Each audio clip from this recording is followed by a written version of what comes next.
आराम से, आराम से। आओ, आओ।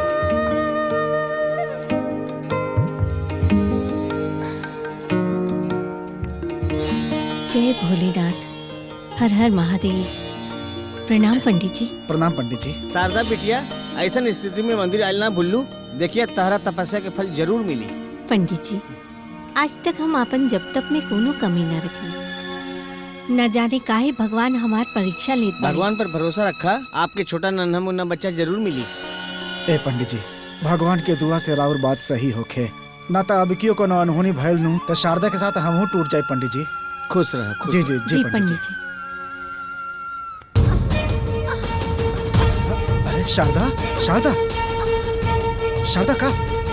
अरे शारदा, संभाली हमरा। घबरा मत शारदा, हम तोरा के हॉस्पिटल लेके चलत तानी।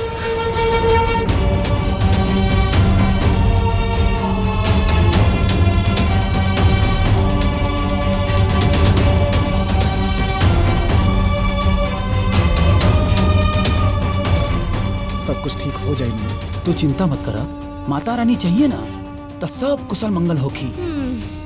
अरे भैया कैसे न चिंता करी। तू जाना तारा कि हमार 3 गो संतान तब पहले ही मर चुकल बा। चौथा बार शारदा माई बने वाला बड़ी। पता ना आपकी बेर माता रानी का करियन।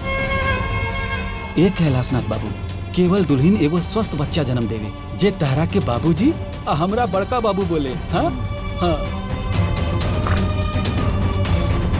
डॉक्टर साहब आ गए। डॉक्टर साहब का भेल? केदारनाथ जी, राहुल बेटी के बचाव के पूरा कोशिश कैनी, लेकिन हम बचा ना पानी।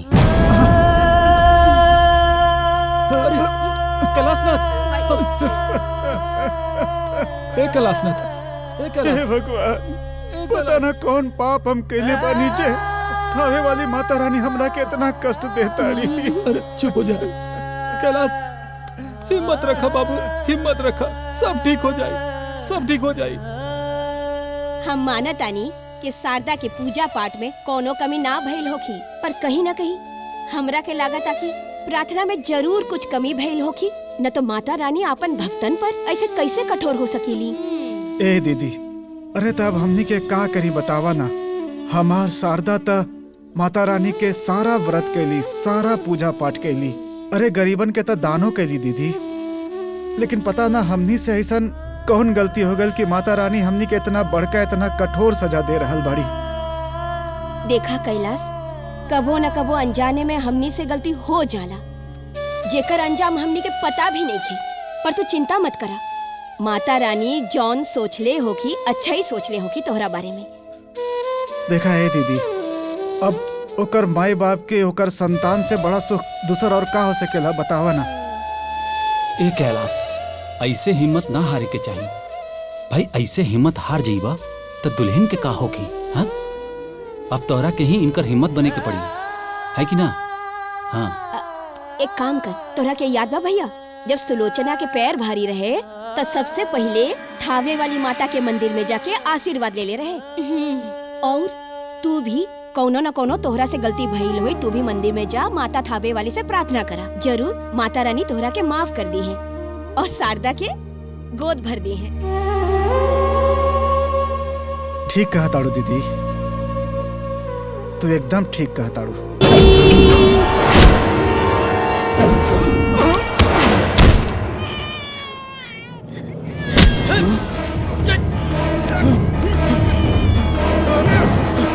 हमार बेटी,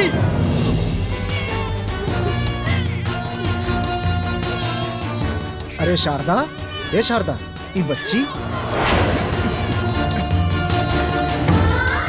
ई बच्ची ना हमनी के ह माई के आशीर्वाद। लेकिन ई हम एकरा के अपन सीना से लगाई, कलीजा में ठंडक पड़ गई। आज से ई बच्ची हमनी के ह। ना बेटा, ना ना ना ना, एकर का नाम रखल जाई? ए शारदा, हमनी के थावे वाली माई के कृपा से ही बच्ची मिलल है। अरे उनकरे प्रसाद है, यही से आज के बाद एकर नाम भवानी रही। हाँ।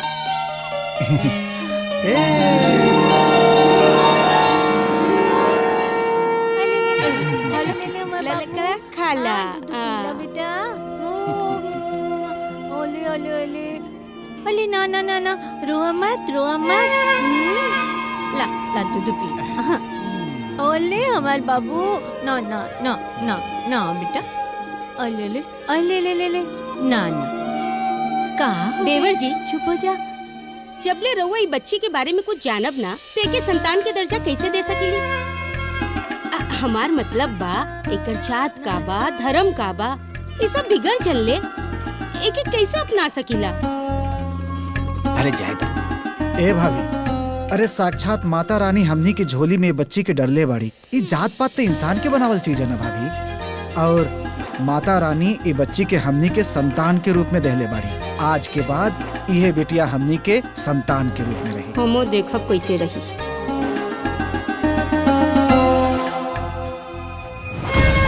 तोहर भाई के तो दिमागे खराब हो गई।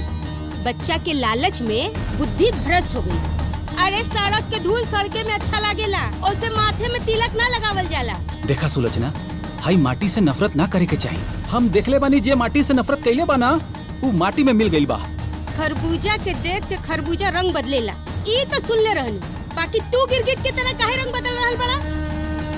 ना जाने कौने पाप के उपज हिया, केकर गंदा खून दिया। तू चिंता काहे करत बाड़ू सुलोचना? भले बेटी संतान के कमी पूरा कई दे, लेकिन वारिस तो बेटा ही बनी ना। बेटी तो पराया धन होखेली। अरे भवानी के शादी कर दे हब तू अपने ससुराले चल जाई और फिर इस जायदाद पर अपने बेटवे न राज करी। हैं? ये छोट बात तोहर माथा में ना घुसेला। अरे वाह, हाँ, ये बात तो हमरे दिमाग में आइबे ना कई कि भवानी जाई ससुराल हाँ, और हमार बेटा के मिली माल। हाँ। वाह, अब आई समझ में। बहुत देर से तू समझ लू। हाँ। जा हमरे खातिर एगो गरम गरम चाय बना के ले आवा। जा। अरे चाय का पकौड़ा भी लेके आवा। अरे वाह वाह वाह।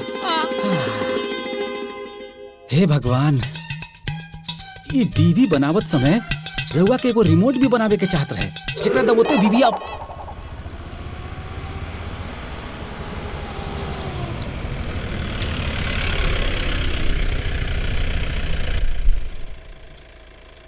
के आइला?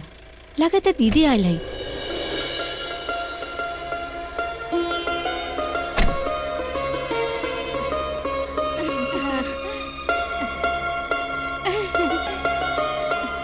दीदी प्रणाम। दीदी रवा कैसन बानी? हम ठीक बानी, तू कैसन बाड़ू? हम ठीक बानी। अरे दीदी, अरे कहले रहतू तो स्टेशन ले आवे आ गेल रहती ना। अरे कैलाश, अभी हम जवान बानी, जब बुढ़ा जाइब ना तब तोहरा हम व्हाट्सएप कर दे। सब ठीक बा ना? हाँ हाँ। और तू सुलोचना, अरे तू कैसन हो? लौकत नहीं का कैसन बनी? हाँ हाँ। अच्छा, हमार बच्चा लोग लौकत नहीं खे। अब बिटिया रानी कहाँ है? अरे दीदी अंदर ही बाबू लावत है।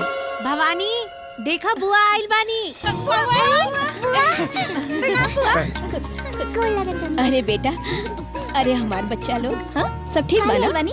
हम तोहरा खातिर, हम तोहरा खातिर ना, ये देखा नथुराम हलवाई के पेड़ा लेके आई है। बुआ हमार खिलौना। अरे बेटा, हम खिलौना लावे भुला गई नी। अच्छा रुका, अरे देखा रुका, इला तू हमरा गांठ से पैसा और जाके तू दोनों जने अपन मनपसंद के खिलौना ले ली है बेटा। ठीक बा? हाँ जा। बोला बिटवा, क्या चाहिए? बतावत है चाचा। बताओ बताओ, एकदम बढ़िया बढ़िया सब खिलौना बा। ओ ई चाहिए? हाँ। ई ला बेटा, ऐसे गर्र से खींचिया और ई चल जाए चकाचक। ई ला।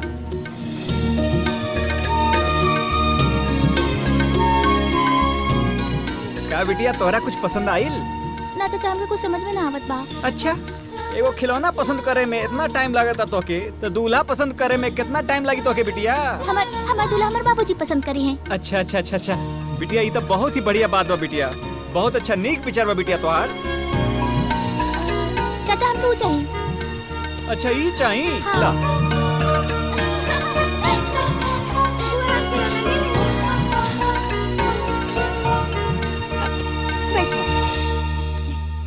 दीदी, हाँ ये लोग थोड़े दिन में खिलौना तोड़ दी। तू ऐसन कैल करा, तू एकनी के पैसा मत दिहल करा, पैसा हमके दे दिहल करा, हम गुल्लक में रख दे। सुलोचना, जब देखा तू पैसा पैसा करत रहलू। अरे पैसा के चक्कर में लइका लइकियन से इनकर बचपना मत छीना। वाह बेटा, बड़ा सुंदर गाड़ी लेके आइल बड़ा। ए पे बिठा के अपन दुल्हन लेके आई हा। हाँ?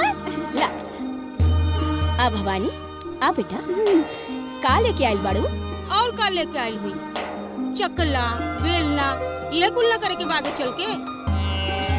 अरे बिटिया, अरे तेरी देखे था बढ़िया। हमार बिटिया का लेके आइल बाड़ी। अरे बिटिया बढ़िया बा।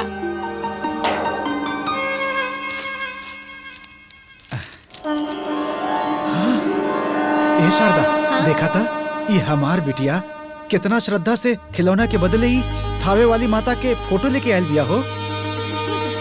ए बिटिया, अरे थावे वाली माता तोरा हमेशा खुश रखस बिटिया, हमेशा खुश रखस। जय थावे वाली माता। आखिर ही घर में चलत का जमीन खरीदाता तो भवानी के नाम से, गाड़ी खरीदाता तो भवानी के नाम से। अरे हमके तो डर बा कौने दिन तो हर भाई ई घर बेच के अपनी के हाथ में कटोरा ना दे दे कि बाहर जाके भीख मांगा। भीख? हे माई, भीख काहे मांगे के पड़ी? हमनी के लगे इतना जे खेत बा, खेती करके पेट पाल लिहल जाई। अरे पेट तक कुत्तो पाले, बाकी तू हमार बेटा हुए। तू खेती बाड़ी ना, तू राज करबे राज। अरे तू बेकार के अपन बीपी बढ़ा रहल बाड़ू। कैलाश जे करत अरे एकदम सही करत आड़े। वो पवन और भवानी के नाम दोनों बराबर बराबर करत बाड़े। खबरदार, खबरदार जो वो अनाथ के हमरे बेटा से तुलना कइला। पता ना वो कौन मनुष्य घड़ी रहे जो अनाथ लड़की तोरे भाई की मिल गई। तनी जबान संभाल के बात करा, समझ लो कि ना। भवानी एक घर में अनाथ नहीं थी। जितना अधिकार एक घर में पवन के बानू उतनी भवानी की भी भाई, बात समझ लो। भाई साहब, लेकिन हम तो तू कुछो मत कहा भाभी, कुछ कहबे मत करा तू। एगो बात खूब बढ़िया से समझ लो, भवानी से भले हमनी के खून के रिश्ता ना होखे, लेकिन हमनी के रिश्ता मन के बा। खून के रिश्ता बदल जाला लेकिन मन के रिश्ता ना बदलेला, ई बात जान लो। दीदी, भवानी और हमार रिश्ता भगवान जोड़ ले पाड़े, और भगवान की जोड़ल रिश्ता इंसान कबू ना तोड़ सकेले। और एगो बात कान खोल के सुन लो तू लोग, कान खोल के सुन लो। भवानी हमनी के लिए सगी बेटी से भी बढ़ के बिया। आज तक भवानी की महसूस हमनी के ना होके देनी कि भवानी हमारा अंश नहीं थी। अगर आज के बाद कोई भी ओकरा अनाथ कहलस नु तो हमरा से बुरा कोई ना, समझ लो तू सारा लोग। बाबूजी, यह बात हम माई के समझावत नहीं कि भवानी हमार बहन है। अरे सीखा भाभी, कुछ तो अपना बेटा से सीखा, कुछ तो संस्कार लेला अपना बेटा से। देवर जी, हमू एगो माई बानी। हर माई चाहे अपन बेटा के भला। रउआ तो हर चीज भवानी के नाम पे कर देता नी। पवन राउर खातिर कुछो नहीं के। बड़की माई,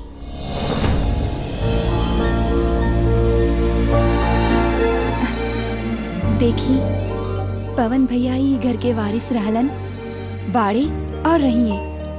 पर बेटा नहीं माई, रउए कहत रहली ना कि बेटी पराया धन होखेली। एक न एक दिन बाबूजी जहाँ हमार शादी करा दियन, हम वहाँ चल जाई। ओकरे बाद हमार सब कुछ पवन भैया की तरह।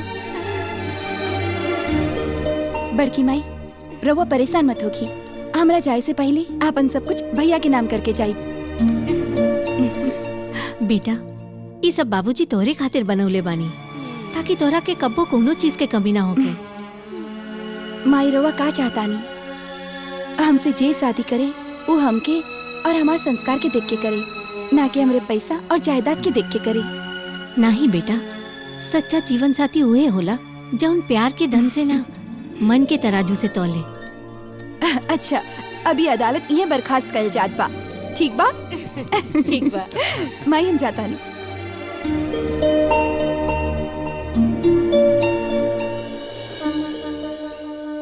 माता रानी, हमार बेटिया बहुत भोली भाली बा। ओकरा खातिर अपन पराया सब एक जैसन रहेला। पर आज के युग में ऐसने भोलेपन के सब केहू फायदा उठा लेवेला। माता रानी, बस आपसे एगो प्रार्थना बा, हमार भवानी पर आपन आशीर्वाद हमेशा बनाए रखिया।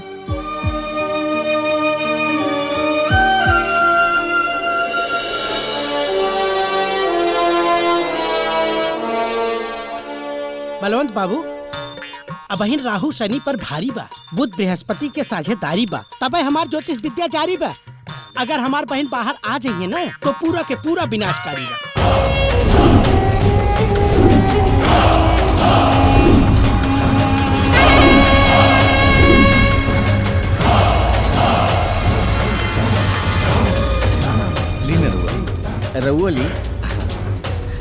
तू ले ला। बहनी आ गई।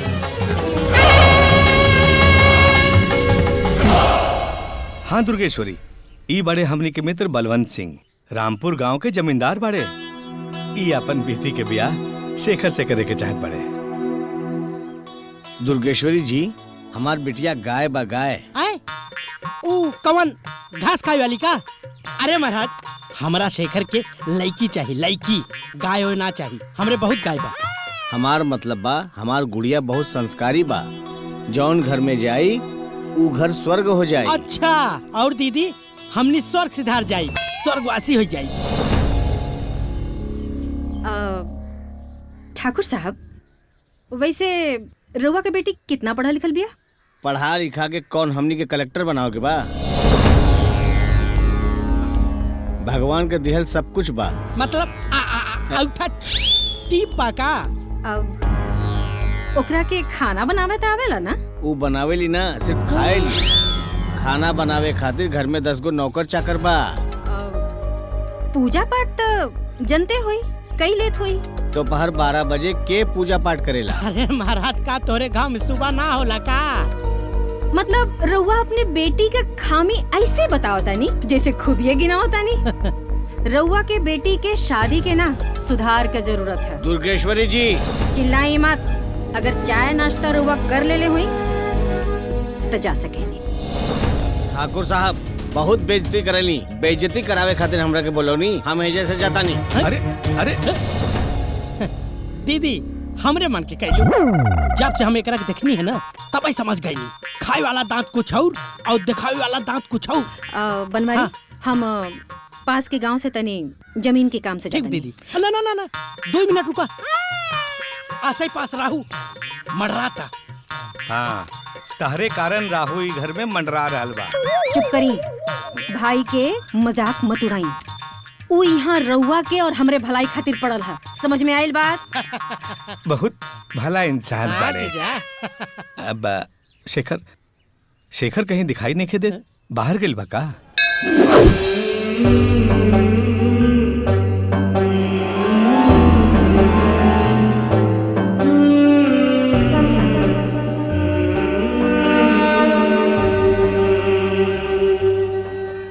भीख काहे मांगताड़ा? दीदी, हम पढ़ल चाहता नहीं। अब इतना भी पैसा ना बा कि हम हर महीना जमा कर सकी। पहले हमार माई हमरा के पढ़ावत रहे, अब हमार माई बीमार बिया, यही खातिर हम मांगत नहीं। अब हर महीना की कितना फीस बा? 350 दीदी। इला।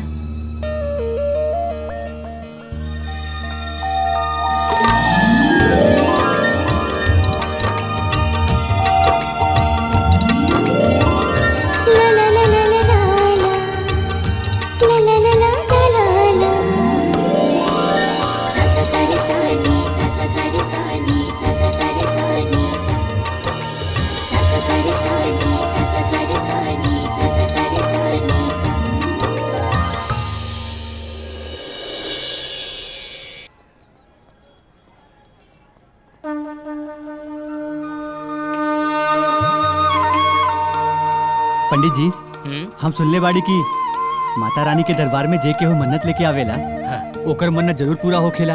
हाँ बेटा, तू बिल्कुल सही सुन ले बाड़ा। तो पंडित जी, हमहू आज एगो मन्नत लेके आइल बानी। उ काबा ने की हमें वो लड़की से प्यार करेंगे।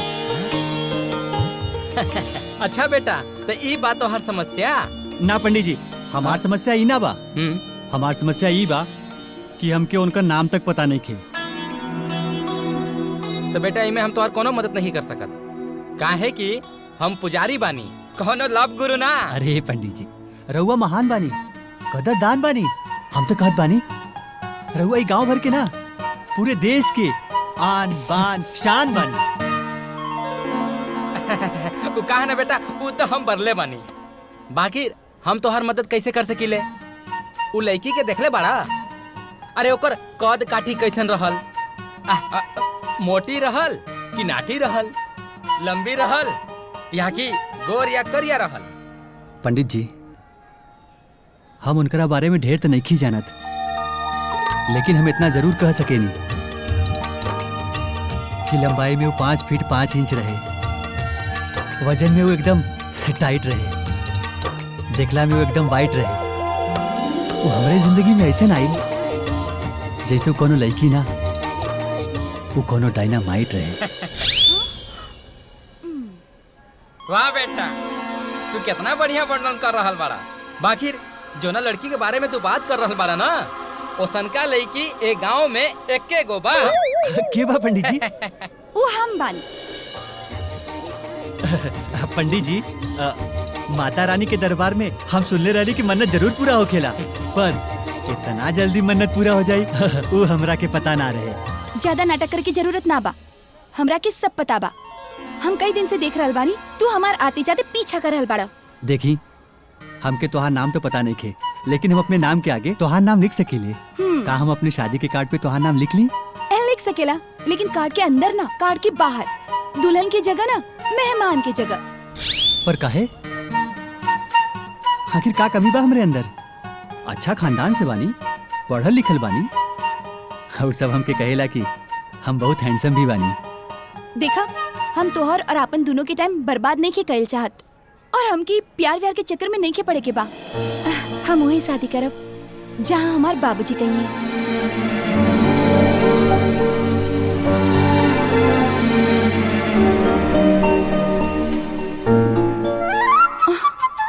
अरे, ये कहाँ चल गई? अपन नाम का बतौला हा? शेखर। नाम तो सुन ही हो खब। शेखर?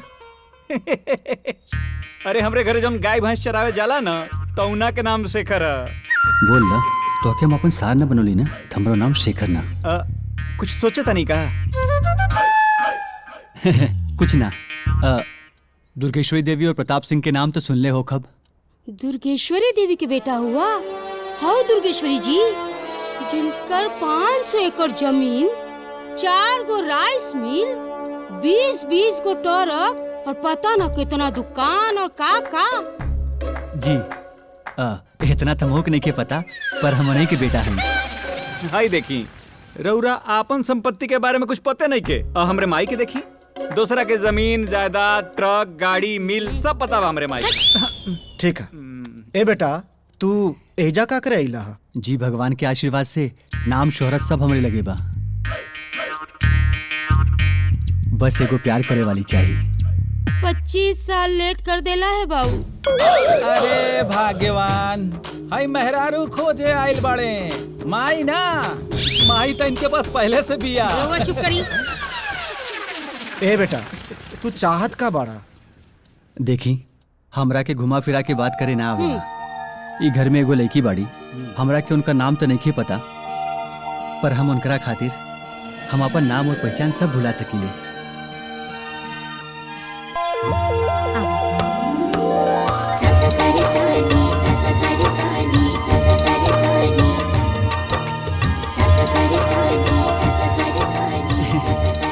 ये बानी वो लड़की। जब से हम इनकरा के देखले बानी, हम खुद के भूल चुकल बानी। दिन रात बस इनकरे बारे में ही सोचत रहे नहीं। अच्छा। 3 दिन से ना हम कुछ खा पावता नहीं और ना ही कुछ पी पावता नहीं। और जब हम इनकरा से अपने प्यार के इजहार कही नहीं, तब पता चलल कि कपड़ा तो अपने मर्जी से खरीदे ली, लेकिन शादी तो अपने बाबूजी की मर्जी से करी है। यही खातिर हम रउआ के पास चले नहीं।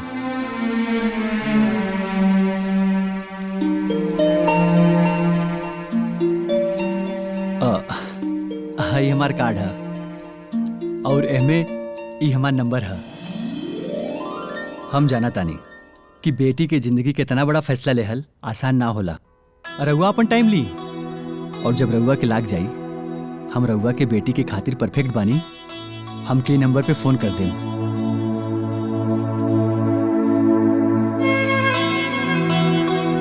हम अपने माई बाबूजी के साथे आ जाए शादी के बात करे खातिर।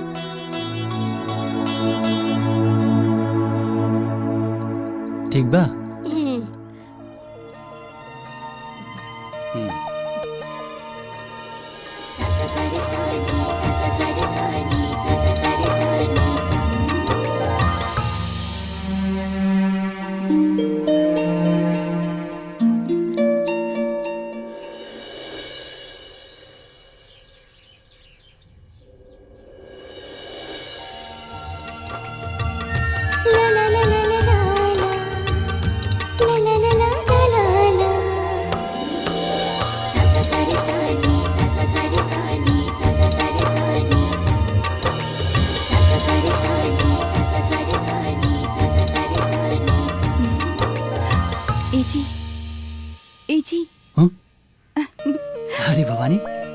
तू एजा काहे हम यहाँ ना आ सकिनी?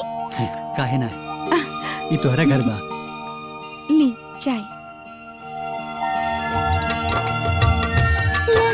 आज हमके चाय ना नमकीन खाए के मन बा।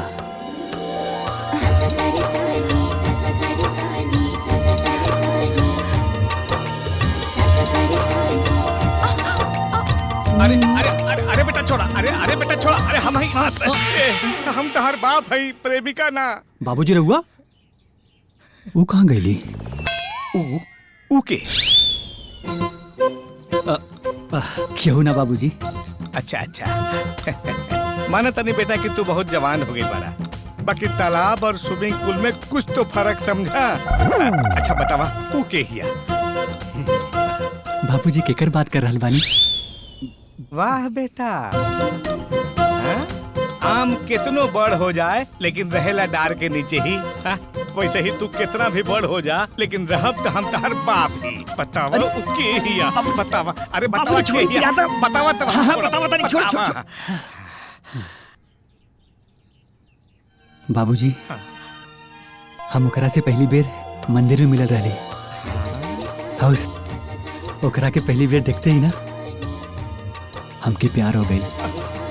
हम ओकरा से अपने प्यार के इजहार भी करेंगे और कहनी कि हम शादी करब तो अपने बाबूजी की मर्जी से करब। फिर हम उनकरे बाबूजी के लेके गई नहीं और उनकरा से हम अपन शादी के बारे में बात कही नहीं। पर बाबूजी गलती हो गई बा, वो ऐसन भइल कि हम ओकर नाम ना पूछ पाई। वाह बेटा, पूरा रामायण के कहानी सुना गईला, बाकी लड़की के नाम ना पूछला। वो काबन बाबूजी पहली बेर रहल ना तो थोड़ा नर्वस हो गई रहनी। हाँ, कौनो बात नहीं है बेटा, तहरा ओकर घर मालूम बा ना? हाँ, बस नाम पता कर ला। बाकी हम तहर माई से जाके बात कर ले। रहे दी बाबूजी, हम रउआ के भरोसे रहब ना तो पूरी जिंदगी कुंवारे रह जाए। तहरा का लागता कि हम तहर माई से डरे नहीं?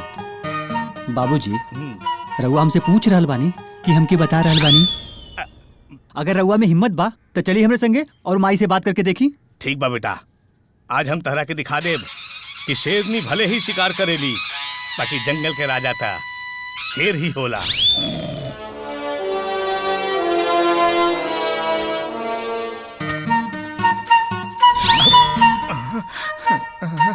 काबिल बाबूजी रउआ तो अपने आप के शेर कहाँ तरनी, 2 कदम पीछे कहाँ चले नहीं? अरे बेटा हम शेर तबानी, वो कहा ना कि शेर शिकार करे से पहले तू देख पीछे ले लेवेला। ऐसे चली चली आवा। दुर्गेश्वरी, अब हमरा रउआ से एगो बात करे के बा। हमू के रउआ से एगो जरूरी बात करे के बा। उ का बात बा? शेखर बड़ा हो गइल बा, अब एकर ब्याहे का उम्र हो गइल बा। अरे वाह वाह वाह वाह, का बात बा? हमनी दुन्नु के विचार एक दोसर से कितना मिलजुल रहल बा। अरे हमहू यह बात कहे आइल रहनी है। रउआ के चिंता करे के जरूरत नहीं है। ई लड़की हम शेखर खातिर पसंद के ले बानी। बाबूजी बहुत ही संस्कारी और सर्वगुण संपन्न लड़की बिया। लेकिन का भाई लड़की पसंद नहीं के का? न न न न न न ऐसा बात नहीं खे। लड़के के फोटो देखला से लगता कि एकदम साक्षात सरस्वती और लक्ष्मी खड़ी बिया। बारे में बात करी ना। हाँ हाँ हाँ, लेकिन एक बात बा, शेखर के मर्जी भी पूछ लिहल जाओ। शेखर हमार बेटा है जी, ओकर पसंद ना पसंद सब हमरा के मालूम बा। और हमरा पसंद के शेखर ना पसंद दीदी भगत झूठ ना बोलवाए बना, ई गजब मत करिया वरना ई खानदान में वारी झूठे पड़ी। हम सही कहा ताड़ी, ई लड़की के बारे में सब जानकारी उपरोले बानी। ई तू जाना तारी है कि ना? ई लड़की के खानदान में एगो शराब बा। एकनी के खानदान में कभो कोनो औरत के बेटा ना होखी। एकरा एको भाई ना बा, 2 गो बहन, जेकर शादी हो गई बा। बड़ी बहन के 3 गो लड़की और मझलकी बहन के 2 गो लड़की। एको के लड़का नहीं खे। बहनी अगर भगवती झूठ ना बोलवाए शेखर के शादी हो जाए ना तो ई खानदान में वंश खतरा पड़ जाए। का बकवास कर रहल बड़ा? हाँ?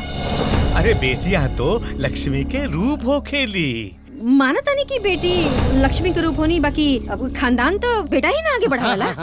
लेकिन अरे बाबूजी बात करी, मौका बहुत सही बा। माई मामा सही कह रहल बड़ा, हमनी के इतना बड़ा रिस्क ना लेवे के चाहिए। बनवारी जी, लड़की वालन के खबर करदा कि दुर्गेश्वरी देवी के रिश्ता मंजूर नहीं खे। अरे बार बहनी, हमारे शादी के बारे में बात करी ना। अरे वो शेरवानी ना। दुर्गेश्वरी, हम का कहे के चाहत रहने की हम एगो लड़की देख ले बनी। अरे मारा गजब बड़ा, हमारा बहनी के रहते हुए आप गली गली जोन बाड़े लड़की ढूंढे जा रहा बड़ा। अरे शर्म नहीं खिलागत। अरे बकवास बंद करा, बकवास बंद करा। हम अपन बारे में ना शेखर के बारे में बात करत रहनी। अरे हम शेखर के खातिर वो लड़की देखे में बनी। लड़की लड़की कौन लड़की? बेटा जा माई के बता दे, जा। ऑल द बेस्ट। माई लड़की बाबूजी ना, लड़की हम देख ले पानी। वो लड़की बहुत संस्कारी बा और अच्छे खानदान से भी बा। हाँ, बहुत इज्जतदार खानदान के बिया। हाँ माई, वो हम का कहत रहनी कि एक बेर लड़की से मिल ले तू तो।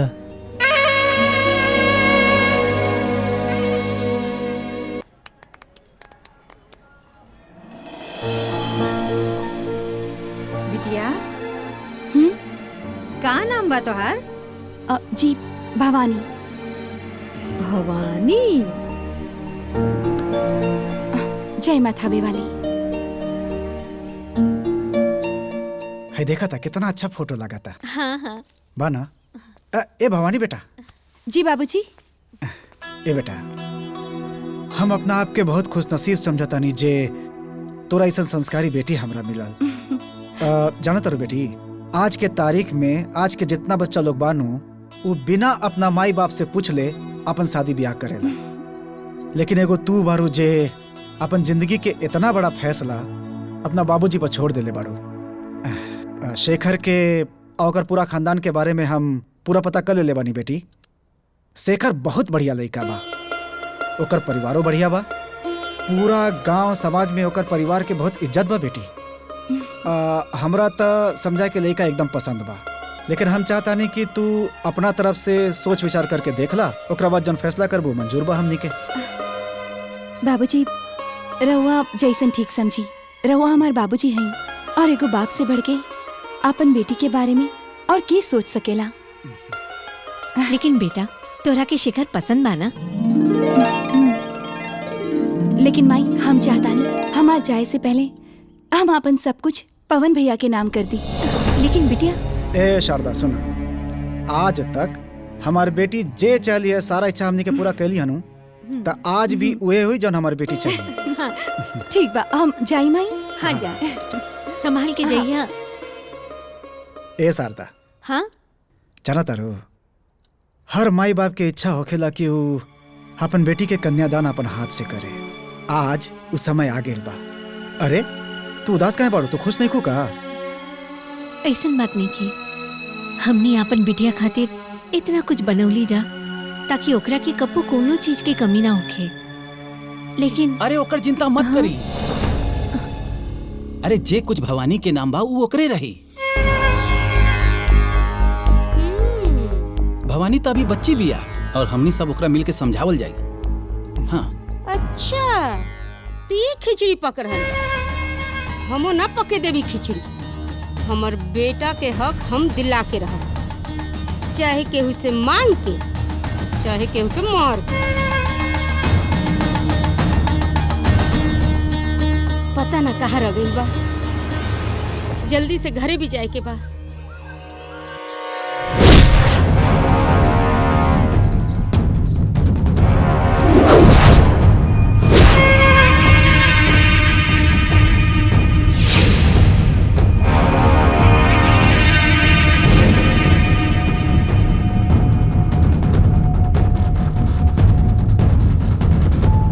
का बात बा?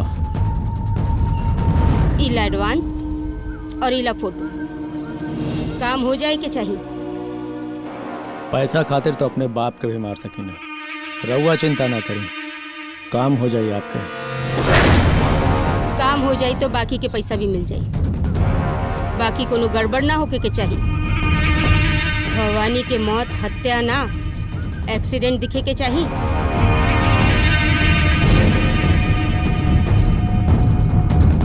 भवानी, तू हमार बेटा के हक छीनल चाहत रू ना? अब देख, तोहर डोली ना अर्थी उठी।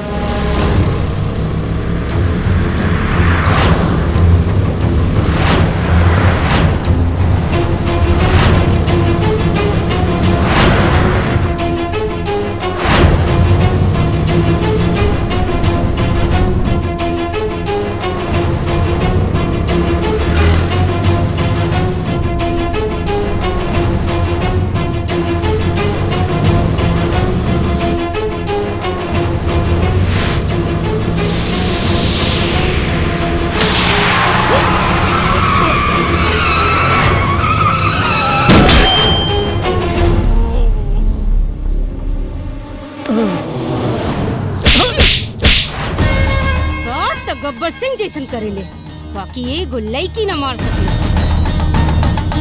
हम ओकरा गाड़ी से उड़ौही वाला रहनी, पर पता नहीं बीच में का भइल की। हमके बेवकूफ बनावे की कोशिश मत कर।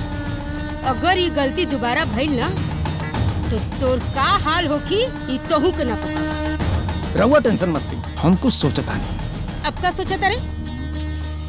पहले तो सर दर्द के दवा ले, फिर हड्डियन के एक्सरे कराए। बस बस बस बस बस ये लायक बाड़े ते, ये लायक बाड़े। बाकी हम भवानी के रास्ता से हटावे खातिर हम कुछ और सोच ले बनी ना। हमरा का एक मौका और चाहे। अब की बार देखिए, हाँ, वो कुत्तन का टुकड़ा टुकड़ा करके भवानी के खिला दे। का? कुत्तन के टुकड़ा करके भवानी के खिएबे? भवानी का टुकड़ा टुकड़ा कर करके कुत्तन के खिला दे। ना ना, ये सब कुछ करे के जरूरत नहीं की। काहे कि सुई से जोन काम हो जाला ओकरे खातिर तलवार ना निकालल जाला। हमरे पास एगो प्लान बा। आज भवानी की शादी के मुहूर्त निकले वाला बा। अरे तो का शादी में जाके गोली चला दी? अरे ना रे बाबा, एकरे खातिर ता हमार एगो फोन कॉल काफी बा कर तबाही खातिर। भवानी, अब तो शादी के मुहूर्त ना बर्बादी के मुहूर्त निकली। बाकी हम जैसे जैसे कहत थे तू ठीक वैसे वैसे करिए, बुझाई?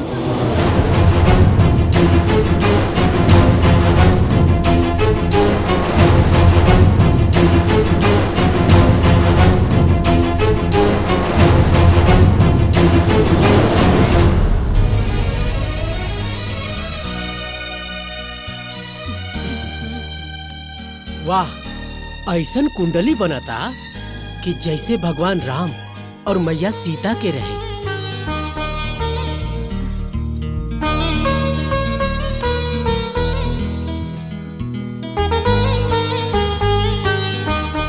छत्तीस के 36 गुण बन रहल बा। गिनती के हिसाब से महीना के आखिरी तारीख में विवाह के शुभ मुहूर्त बनता। अरे बधाई हो सब, बधाई हो सब दीदी, बधाई हो, बधाई हो, बधाई हो, बधाई हो, बधाई हो। हेलो,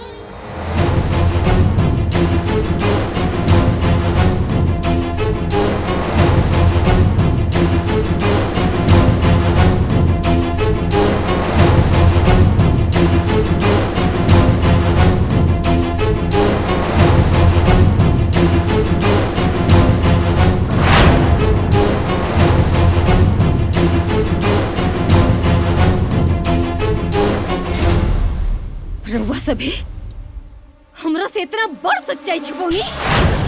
का भाई? कौन कौन सच्चाई समधन जी? वाह रे समधी जी, रउआ तो बहुत बड़ कलाकार निकलनी।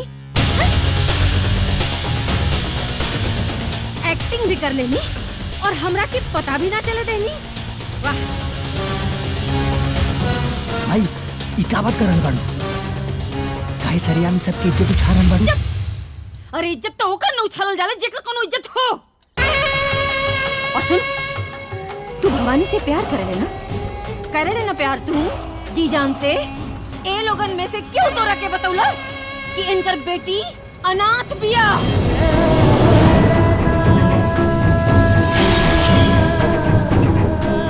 अनाथ? थू दीदी, ऐसे झूठा लोग के घरे में 1 मिनट भी रहा पापा ही बा।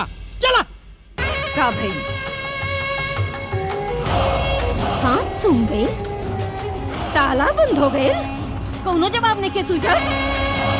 जवाब बात दी न तो एगो बात कान खोल कर सुन ली कि कुछ भी हो जाए लेकिन दुर्गेश्वरी देवी का पतो एगो अनाथ लड़की तो ना बने ना। परमाई बेटा अंधी चली, लूली लंगड़ी चली, बहरी चली, सब चली, लेकिन जो न लड़की का कोनो अता पता ना हो कबो ना चली। चल यहाँ से। समधन जी। अच्छा जजमान, चला तानी। अरे तू यहाँ का खड़ा पड़ा, चला चला।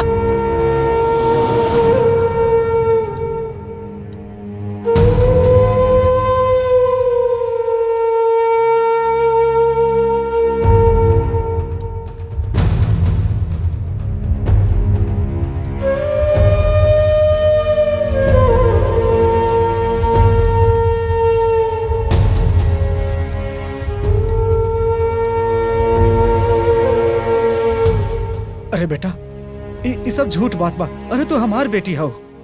बाबूजी रउआ की झूठ बोले भी ना आवेला। रउआ हमरे जैसन अनाथ के, रउआ लोग हमरे अपन सगे से भी बढ़ के बानी। पर हम इतना जानल चाहता नहीं। हमके बताई बाबूजी, हमार माँ बाप के बारे, आखिर कहाँ बारे?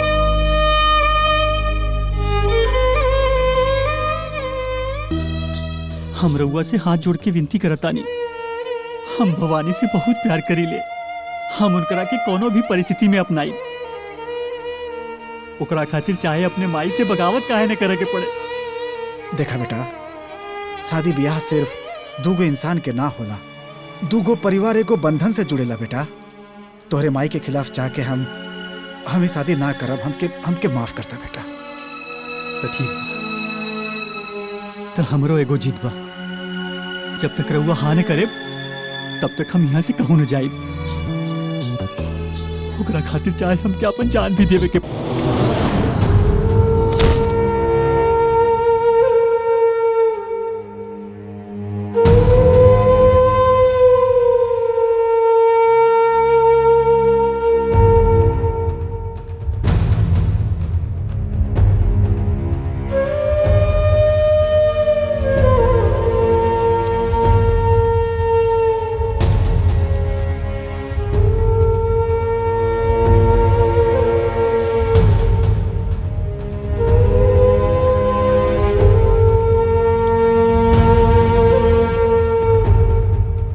फिलहाल तो हम दवा दे देले बानी।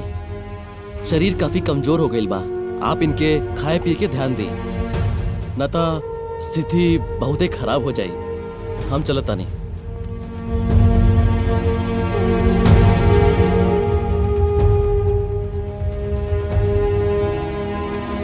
ए बेटा, ये कैसन जिद बहो?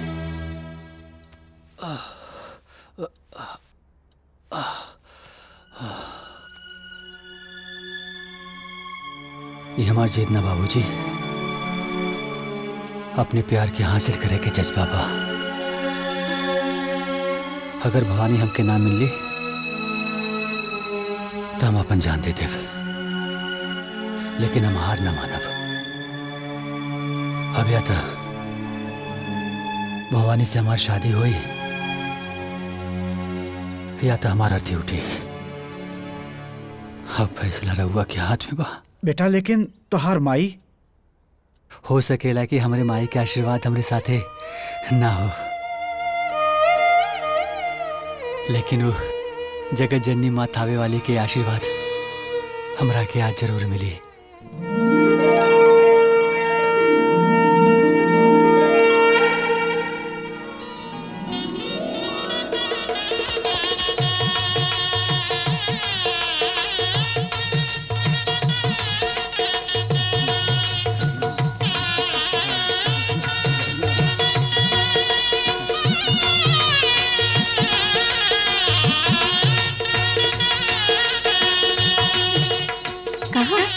कहाँ गेल रहलू भाभी?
माई हम मजबूर रहनी,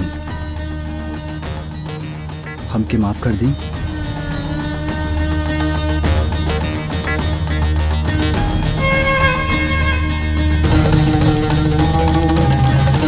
खुश रहा बेटा, बहुत ज्यादा खुश रहा। और तू बेटा दूध हो नहा पूतो फला।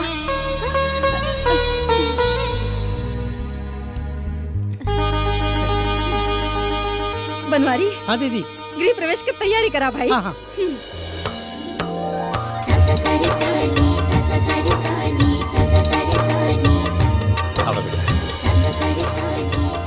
बेटा बहुत खुश बनी हम, बहुत बहुत बहुत खुश बनी।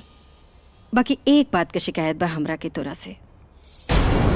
बेटा हर माँ बाप का सपना होला कि वो अपने बच्चन का शादी खूब धूमधाम से करे, और ये हक तो तू दोनों जाने हमरा से छीन लेला।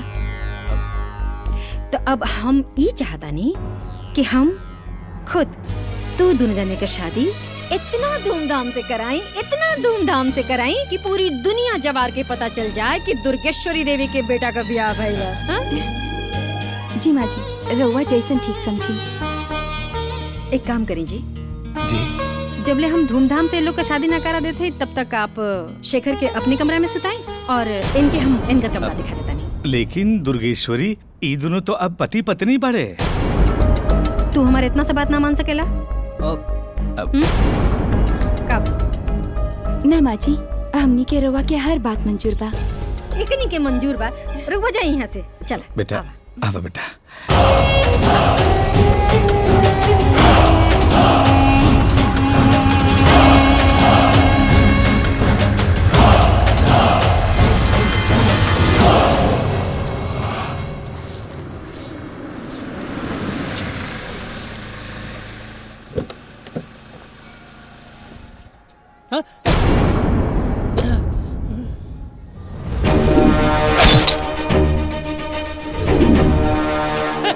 दीदी हम आवता नहीं। कहाँ जाता रे? अरे दीदी हमार पेट पिराता, 2 मिनट में आवता नहीं।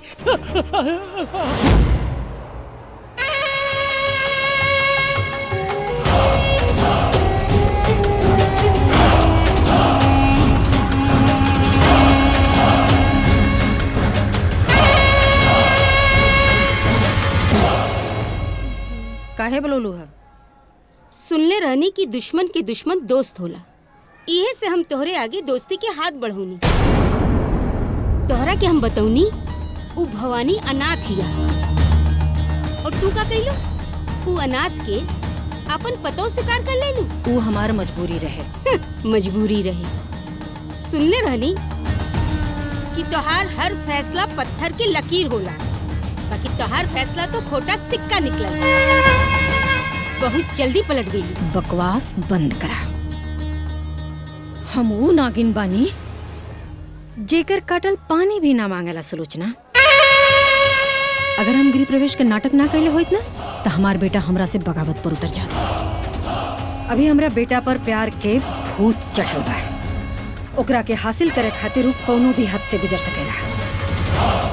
ओकरा वास्ते हम शेखर के जिंदगी से भवानी के प्यार का भूत हम उतारा।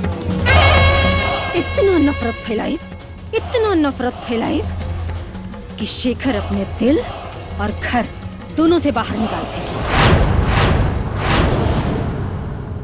ठीक बा, हम ही खुशखबरी के इंतजार करब। हम चला तनी।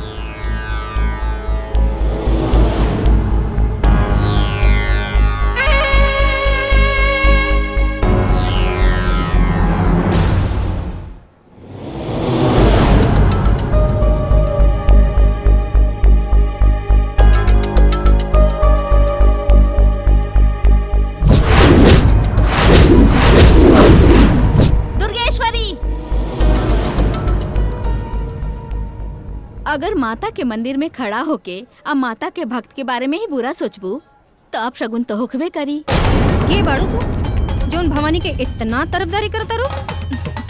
हम जे भी बानी, पर तू ये ठीक ना कर रहल बाड़ू और एकर अंजाम बहुते बुरा होखी। अरे कम से कम माता के कहर से तो डरा।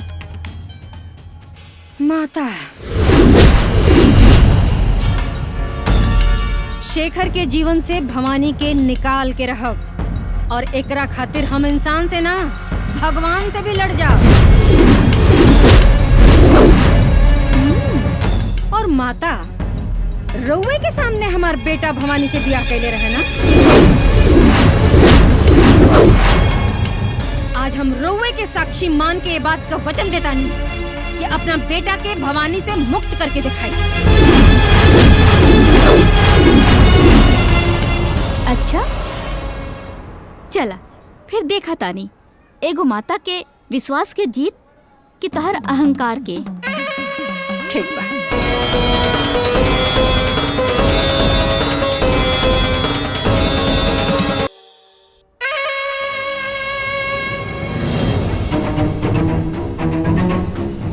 अरे तोहरा के हम रणभूमि के अर्जुन समझत रहनी, लेकिन तू गांधारी निकल लू। गांधारी अपना हाथ पे पट्टी बांध के और यहाँ बाड़ू। अरे भवानी जा जवन बा चीर हरण कह दे हमनी के। ना बनवारी, छोटी मोटी जंग जीते खातिर ब्रह्मास्त्र चलावे की जरूरत नहीं है। तोरा के पता बा कि इंसान सबसे ज्यादा नफरत केकरा से करेला? हाँ, अपना बीबी से।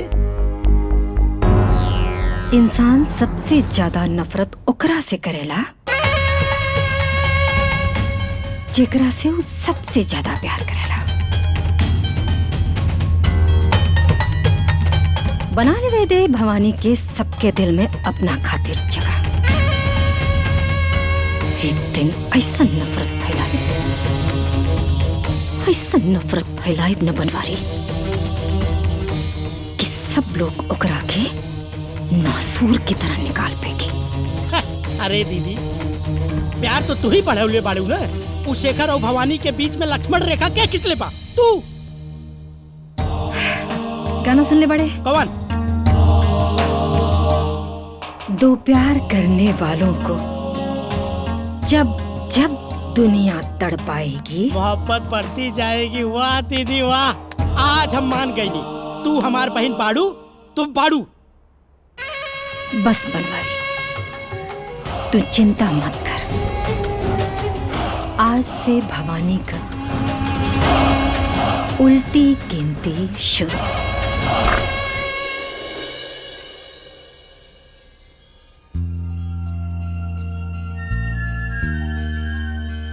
यस।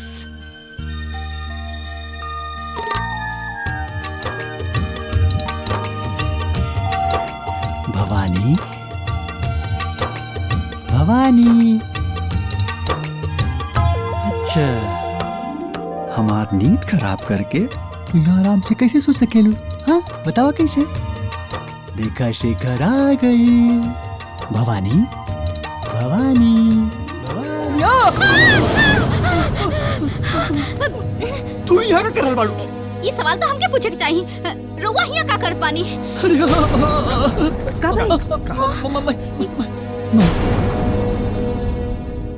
माई हमके प्यास लगल रहल, किचन समझ के रूम में आ गई है। अरे माई, चला माई। माई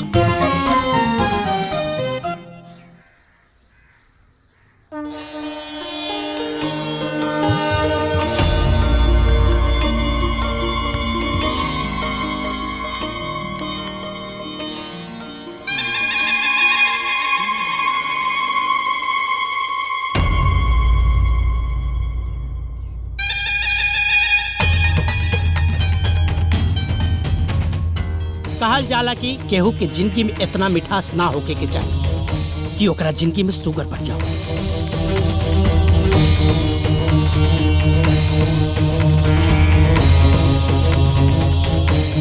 अब मजा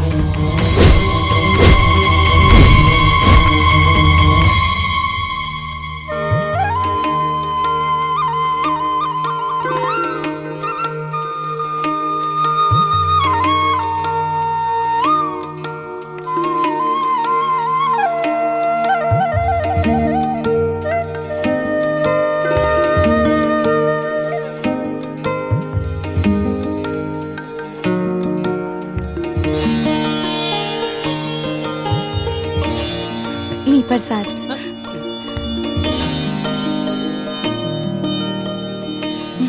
माँ जी, बाबूजी,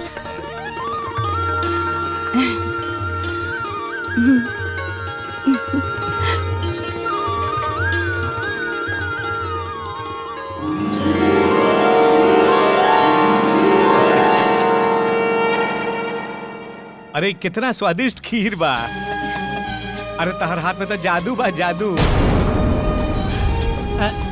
भांजे खीर खा खा खा खा। हाँ मामा खाता नहीं। कैसे बा? एकदम भवानी के जैसन। मतलब तीखा ना? अरे नाना मामा, ये तो एकदम गुड़ से भी मीठा बा। भवानी का खीर बनेली बाड़ू? अरे माई। हाँ हाँ बेटा। अरे वो खाई ना। वह तो सोचा नहीं कि खीर ना खा सकती बेटा। काहे? वो ऐसे कि काले अभी नपली तो बीपी, अरे वो शुगर मीठा है ना, दिक्कत बढ़ जाए तनी तो यही से सोचा नहीं कि अरे दुर्गेश्वरी, ये भगवान के प्रसाद बा।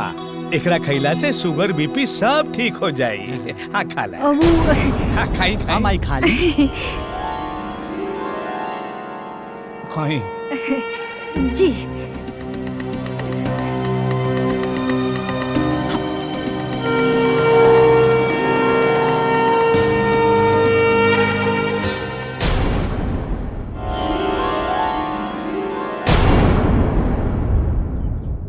कैसन लागल? वाकई में हाँ? खीर तो बहुते बढ़िया खीर बनल बाटे। वाकई में बहुत बढ़िया बनल बा। अरे साले साहब, जी आप भी खाई ना। हाँ जी, जाऊ पंचांग के हिसाब से मुहूर्त नहीं किया ना, बाद में खा ले। अरे पंचांग मंचांग छोड़ा, भगवान के प्रसाद बा, आंख मूंद के खा ला। खा खो। अरे मामा का सोच रहल बानी? खाई ना, ना तो भवानी के बुरा लग जाई। खाई ना, खाई। अच्छा।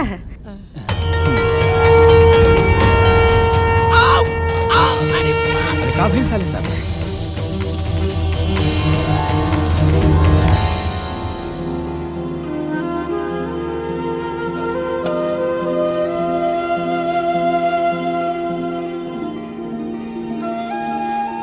बाबूजी, माई से बात करी ना।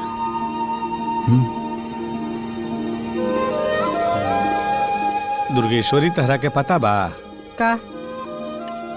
गांव में लोग तरह तरह के बात कर रहल बाड़े। कह रहल बाड़े कि एगो जवान लड़की के बिना ब्याह कैले घर में रखले बाड़े। हम तो कहते नहीं कि पंडित जी के बुला के शुभ मुहूर्त निकलवाई और जल्दी से दोनों को ब्याह कर दी। है जीजा, हमरे रात में कोनो पंडित के जरूरत बा का? हमार ज्योतिषी कहा था ए महीना में कोनो उत्तम मुहूर्त नहीं खे बा शादी के। ना बनवारी, तो हर जीजा सही कहता रहे। कोनो पंडित बुलवा के शादी का मुहूर्त निकलवावा। पर बहन, काल पंडित जी के बुलाला, भवानी के घर वालन के बुलाला, दोनों परिवार के सामने ए लोगन के शादी का मुहूर्त निकलवावल जाई। सुन लेला बनवारी, दीदी जी से कहे तारी ना, वैसे ही करा।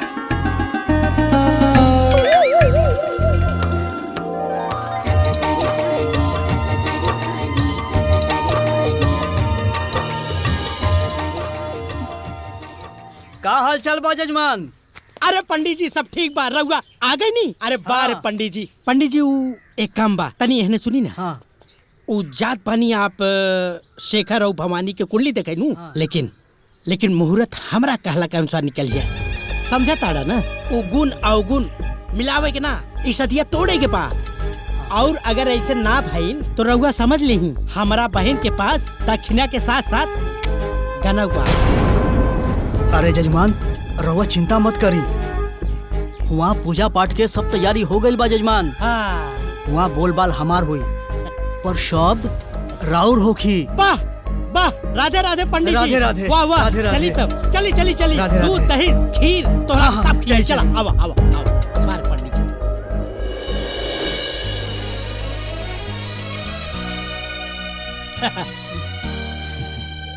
का सोच रहा बानी पंडित जी? अरे जल्दी से मुहूर्त निकाली ना। अरे जीजा पंडित जी बहुत अंतर्यामी बाड़ेन, केहू के कुंडली बिगा मतलब सुधार दे लेन।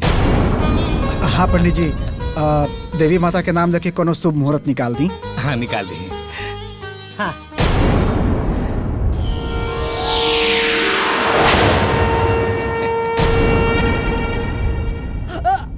पंडित जी का भइल पंडित जी? सब कुशल मंगल तबा ना?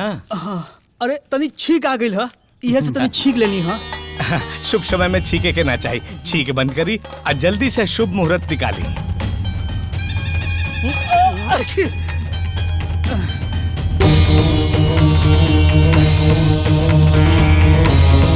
निकाला तनी। वाह वाह, का कुंडली बा। ऐसन कुंडली हम अपना जीवन में कब्बो न देखले रहनी। ऐसन लागता जैसे दोनों के जोड़ी जन्मों जन्मों खातिर भइल बा।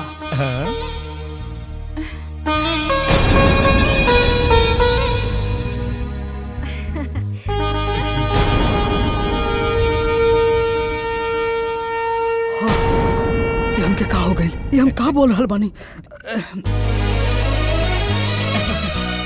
बिल्कुल श्री राम और सीता मैया जैसन जोड़ी बा। जय श्री राम। हमार ज्योतिष विद्या ई कहता, ई कन्या तोहरा घर में रही तो तोहरा घर के स्वर्ग बना दी।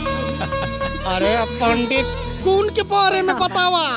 पंडित जी, जब कुंडली सारा सही बात, एगो शादी के शुभ मुहूर्त भी निकाल दी। हाँ निकाली। देखो तनी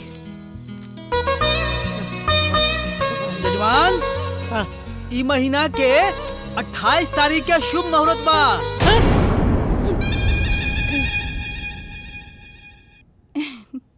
यही मुहूर्त में श्री राम और सीता जी के शादी भइल रहे। जय श्री राम। ए पंडित जी आशीर्वाद दी। चाचा जी शुभ मुहूर्त तो निकल गइल बा, अब ये खुशी में सबके साथ में खाना खा ली। हाँ हाँ चलल जाओ, खाना खा लिहल जाओ। हाँ चलिए। सब भेजी आई। हाँ, चलिए आओ बेटा। चलो।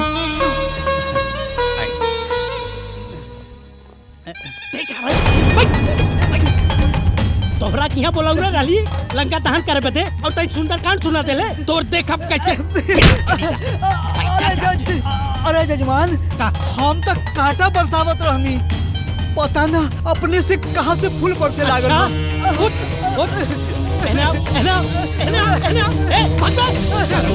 तोर हम निकाल ले, तई बहुत श्राद्ध में पूरी खैले हो बेरे पंडितवा। अरे भाई टेंशन तू मत कर, ऐसे कुकुर के फुकला से ना कोनो हाथी यहाँ पर रास्ता ना बदल देला। ये हमार भविष्यवाणी कहा था। भाड़ में तोर भविष्यवाणी करते बात तो शेर और हाथी का करेले और काम सारा दलिद्र मत करे। मुहूर्त निकल गइल बा और अगर ऐसा नहीं रहल ना तो ब्याह में नागिन डांस करे खातिर तैयार हो जो। नहीं भाई एकदम ना हो दे, जान लू जे गिरेला वो भागेला और जे घुटनुए के बल से चलेला वो भागी नानू। सिर्फ एक काम करा, भवानिया के तू मंदिर तक लेके आवा, बाकी काम हम कह दे। ओकर फील्डिंग सजौले बानी। हाँ बहन।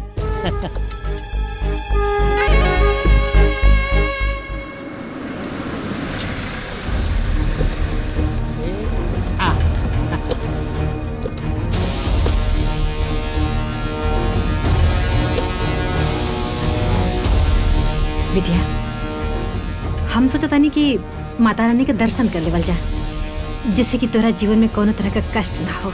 हाँ दीदी, और हमनियो कोनो मुश्किल ना बा। मतलब चला राहु काल की शुरुआत हो गई। चला बहू के लेके चला। चला बहू एहने से। ओम ह्रीं क्लीं चामुंडाय नमः। ओम ह्रीं क्लीं चामुंडाय नमः। ओम ह्रीं क्लीं चामुंडाय नमः। बेटा, ये घोरी बाबा हुआ, इनके पास बहुत अद्भुत शक्ति होला और इनकर भविष्यवाणी तो कभी गलत हो ही ना सकेला। चला ना तेरे बारे में कुछ पूछल जाए। चला दीदी चला। चला। तेरा बच्चन नचाए खाली। ओम स्वाहा। बाबा प्रणाम। बाबा खुश रहा। ये हमार बहू बिया। बहू? हाँ। ये बहू कैसे हो सकेला? अब ही तो रीति रिवाज से एकर ब्याह नहीं भइल। बाबा आप तो महाज्ञानी बने, चमत्कारी बने। बाबा और बताइए ना हमरा पतों के बारे में। हवा तोहर हाथ देख के बतावत है। हाँ बेटा, जा।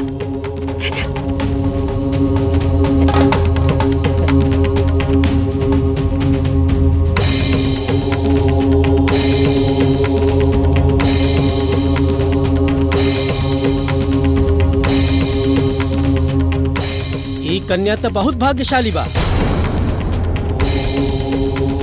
लेकिन एकरा के अपन असली माई बाबू के प्यार ना मिलल ह। केहू दूसर एकर परवरिश कैले बा। बाबा रउआ सच में बहुत ज्ञानी बानी। का रउआ बता सकेला कि हमारे असली माई बाबूजी कहाँ बाड़े? बच्चा ये तो हम नहीं बता सकत। हाँ लेकिन एगो श्राप बा तोहरा जिंदगी में। श्राप? कैसन श्राप बाबा? जबरदस्त विधवा योग बा। और ये विधि के विधान बा। बाबा ये विधवा योग जबरदस्त विधवा योग बा और कहूँ मिटा ना सकेला। बाबा इतना अनाप शनाप बकत बनी आप हैं? अरे हमार पतो लाखों में एक बिया, और जब से ही हमरा घर में आयल बिया ना, हमार घर मंदिर हो गइल बा, मंदिर। तोहरा के विश्वास नहीं है हमरा बात पे? ताई लड़की के 21 दिन अपना घर में रख के देख, तोहर लड़का के मृत्यु निश्चित बा। बाबा कौन तू उपाय होगी? ये विधाता के लिखल विधान बा और ये विधान केहू मिटा ना सकेला। ये होई त होई। बाबा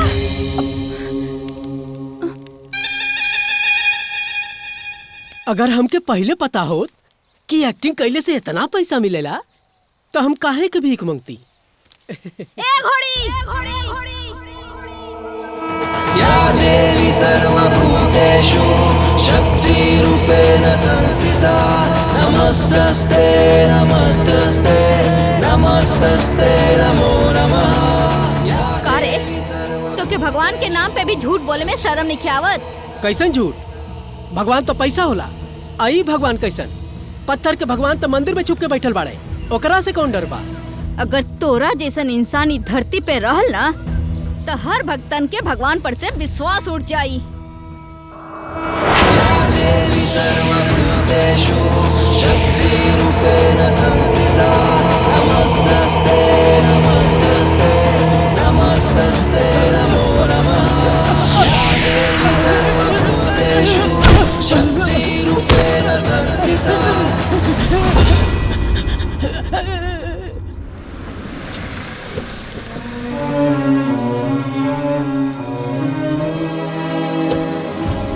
ताई लड़की के 21 दिन अपना घर में रख के देख, तोहर लड़का के मृत्यु निश्चित बा।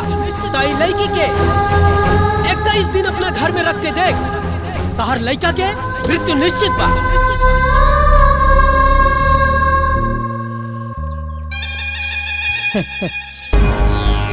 बहन मान गईलू ना अपना भाई के कमीना पंथी वाला दिमाग।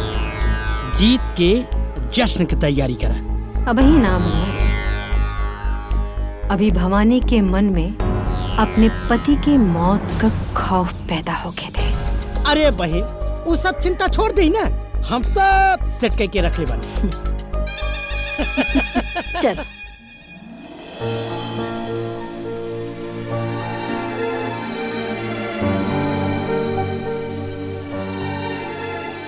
सुनी जी। हाँ हमरा के रवा से कुछ बात करे के बा। हमके पता बा कि तू हमसे का कहे आइल बाड़ू। का? हाँ, हाँ यह ना कि शादी के बाद हमनी के हनीमून पे कहाँ जाइल जाई? ना जी, बात कुछ और बा। का बात बा?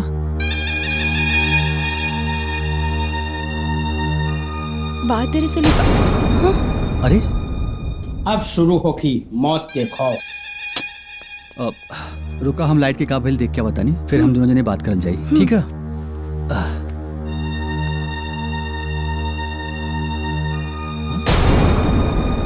खुलल बा?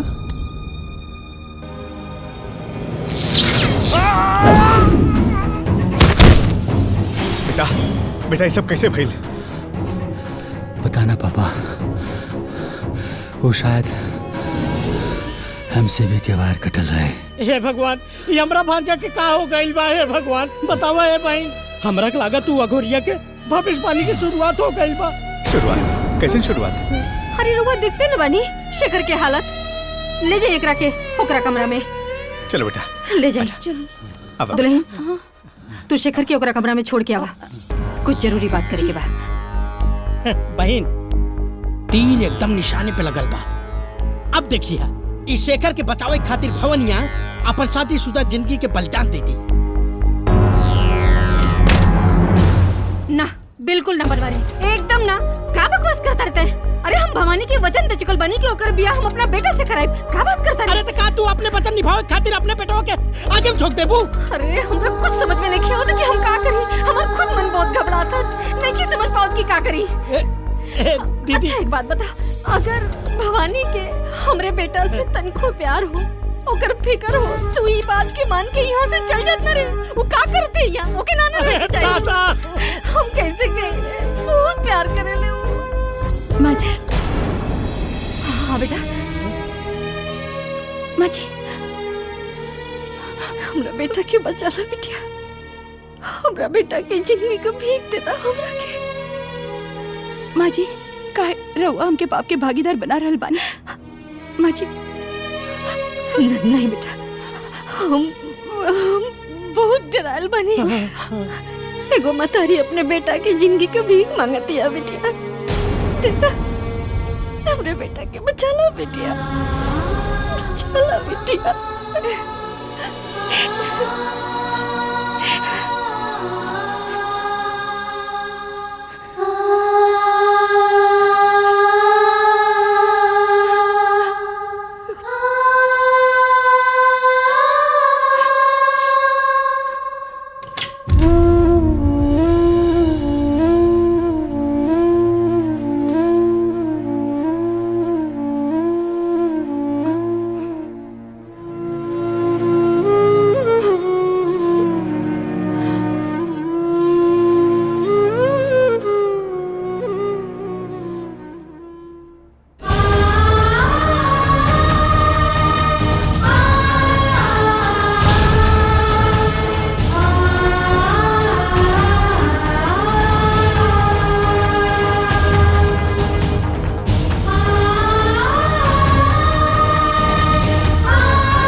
भवानी बिटिया, तू ऐसे कैसे कोनो अघोरी के बात मान के इतना बड़का फैसला कर ले लू?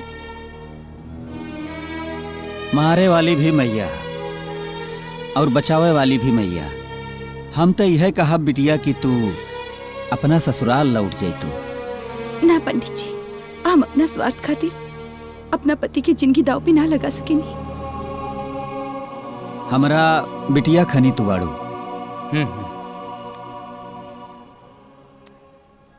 तहरे खनी एगो बच्ची हमरा रहे, लेकिन परिस्थिति हमरा से हमरा बच्ची के छीन लेलस।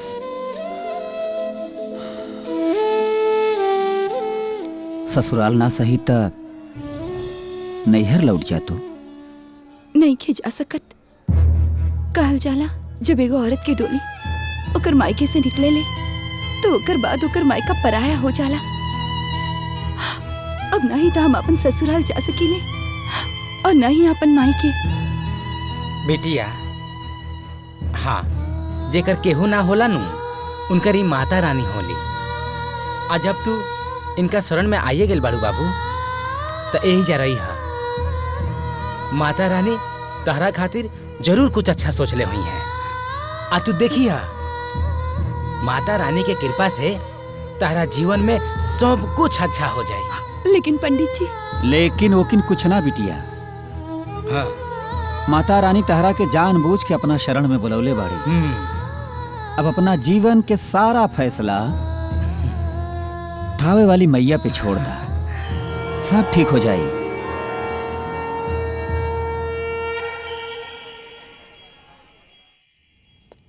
हाँ हाँ हाँ, ठीक हो, तू देख के हमके भेजवा दिया। ठीक ठीक। हाँ। माई, भवानी कहाँ बाड़ी? पूरा घर में हम ढूंढ लेनी पर वो दिखात नहीं की। हम फोन भी कहीं नहीं, उनका फोन भी स्विच ऑफ आ रहा बा। अच्छा, सवेरे से तो हम लोग भी ना दिखली बेटा। हमरो के ना पता कहाँ चल गई नहीं। माई, भवानी सवेरे से दिखनी ना घर में ना, और वो सब हमके बतौनी भी ना। अरे भगना, तोहार तबीयत खराब रहल ना, तो हम और सोचनी का परेशान करी कि है कि ना। हमरा समझ में नहीं ख्यावत की ऊ बिना केहू से कुछ बतौले ऐसे कैसे चल गई। अरे जीजा, आज तक केहू भरोसा बा? पता न केकरे मन में का चलता का ना चलता। मम्मा का बकवास कर रहल बाड़ा? हाँ? तोहार दिमाग खराब बा का? अरे यह तो हो सकेला कि वो कोनो काम से अपने घर चल गई हो। हाँ। रउआ लोग उनके घर पे फोन कहीं नहीं का? अरे भगना, उ लोग के का परेशान करी। मामा, सवेरे से भवानी घर पे दिखात नहीं की और रउआ परेशानी के बात कर रहल बानी। उनका घरे हम फोन करता नहीं। प्रणाम प्रणाम समझी। बाबूजी। अरे नमस्ते प्रणाम। समधी खुश जी। रहा। पकड़ा।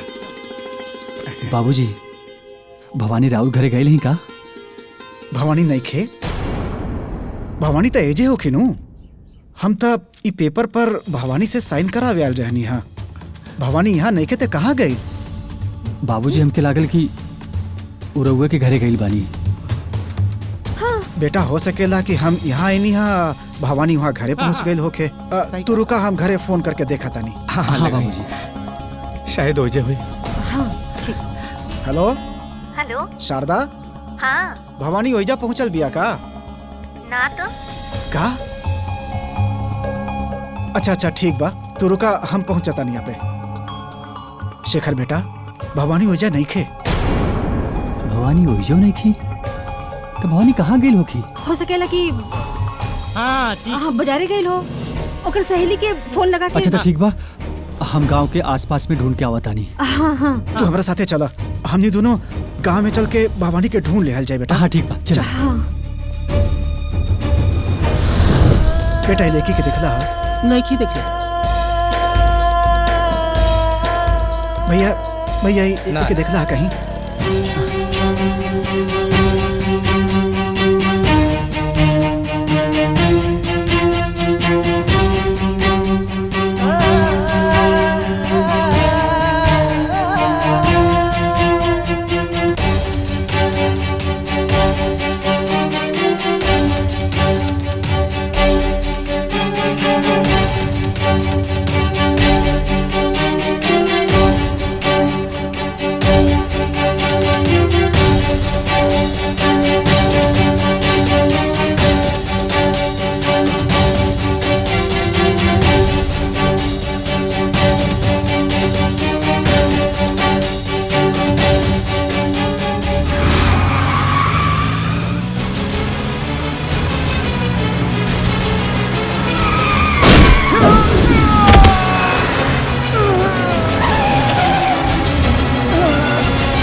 बधाई हो।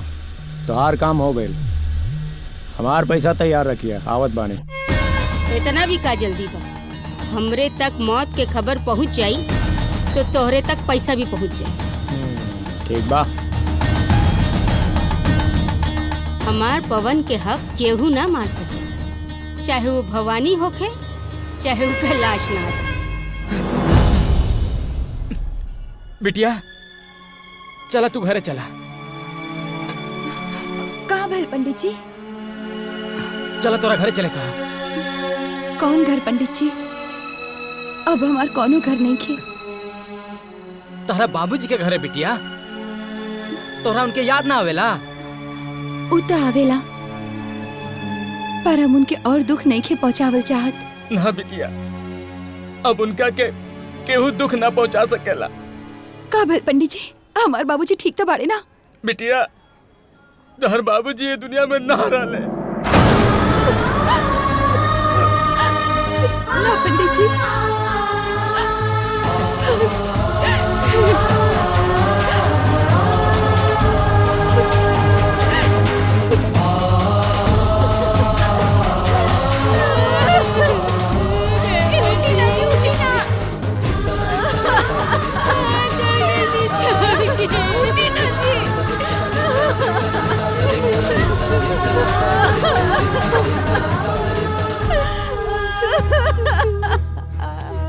बाबूजी, बाबूजी, बाबूजी, उठिए बाबूजी। हमको छोड़ के चलिए। उठिए ना बाबूजी, उठिए। क्या हो गया बाबूजी? बाबूजी, बाबूजी, बात करिए हमरा से बाबूजी।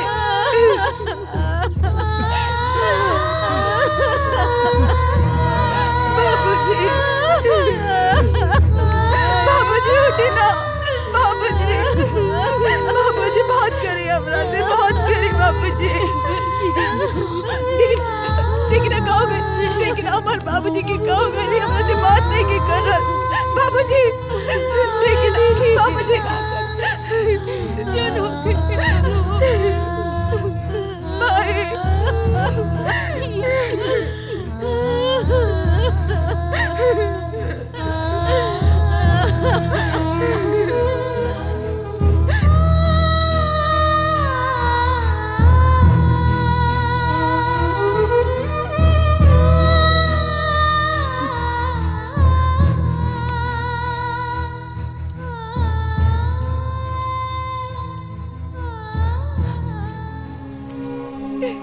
अपने आप के संभाला भवानी।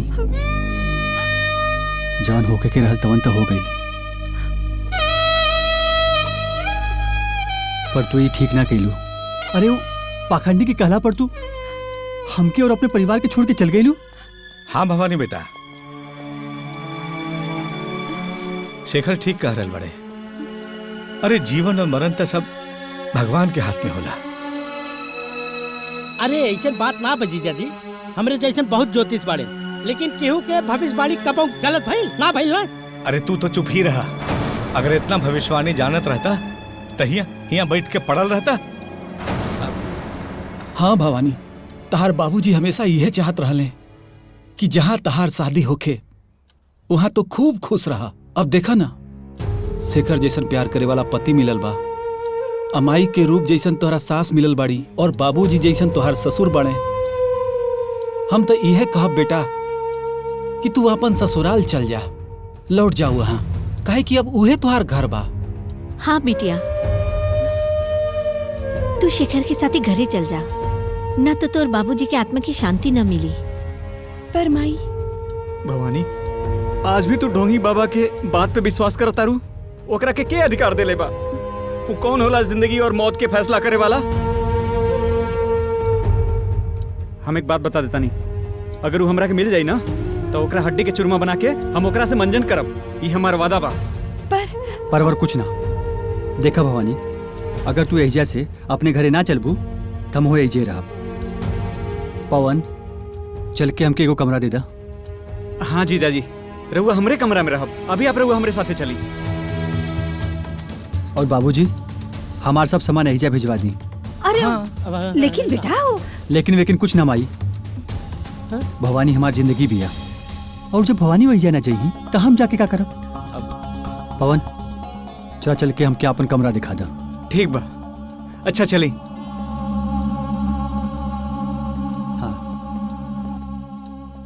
हाँ चला।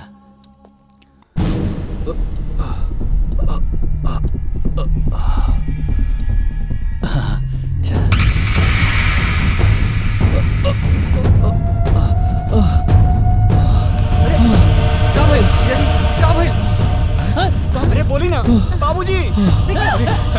शिखर बेटा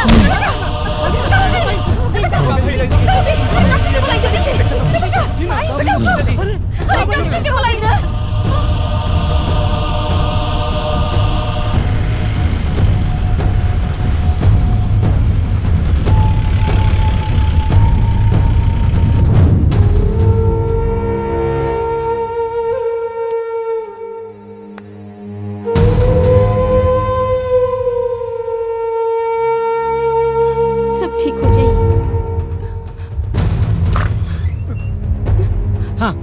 डॉक्टर साहब का भला उनका?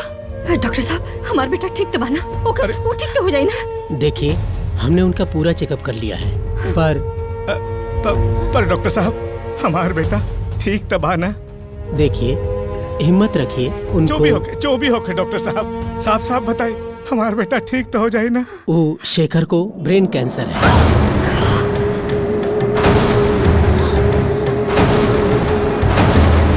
नहीं डॉक्टर साहब ऐसा ना हो सकेला।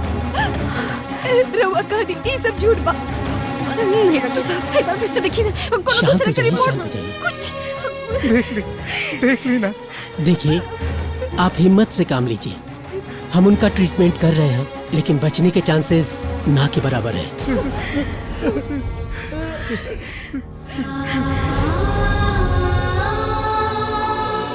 देखला हम रघुआ लोग से कहत रहली ना कि वो अघोरी के भविष्यवाणी कबहू गलत ना हो सकेला, लेकिन तू लोग ओकरा के मजाक उड़ाऊ। अरे तू क्या बकवास कर रहल बड़ा? सही बकवास कर रहा है बाबन मारी।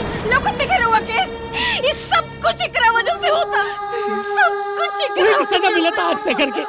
ई शेखर खातिर भवानी अशुभ बा जीजा, अशुभ बा। दुर्गेश्वरी जी ये रहुआ का कहत बानी? सही बात करता नहीं। औलाद बा रहुआ के पास तो जेकरे कोनो औलाद ना हो के कोनो हक ना है पे बात करे कर। और हमार बात कान खोल के सुन ली सब है। अगर हमरा शेखर के कुछ भी बैल ना तो हम भवानी के छोड़ब ना, और ऐसे ने मनहूस औरत के हम अपन पतो कबो ना बना सकीला। कभी ना बना सकीला, कभी ना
चिंता मत करा बिटिया, हिम्मत से काम ला। माना तानी की थावे वाली माई की कृपा से आपन घर चलत आ रहा बा, लेकिन बेटा ये मंदिर भी तो तहार घर है ना। तू अपना सुहाग के बचावा और दुर्गेश्वरी जी के एहसास दिलावा कि उनकर जिद गलत रहे, वो तोहार विश्वास कर लिहन। हाँ भवानी, नवरात्रा के व्रत अपन पूर्ण श्रद्धा और विश्वास से रहे ना, तब माता रानी सारा मनोकामना पूर्ण कर दी है। दीदी चिंता मत कर, हमार ज्योतिष विद्या ही कहा था ई मनहूस भवनिया ई घर के दहलीज से अगर बाहर कह देबू तो शेखर के कभू बाल बाका ना हो सकेला। जौन भी हो बनवारी, बड़ा मन घबराता। ए दी वही रुक।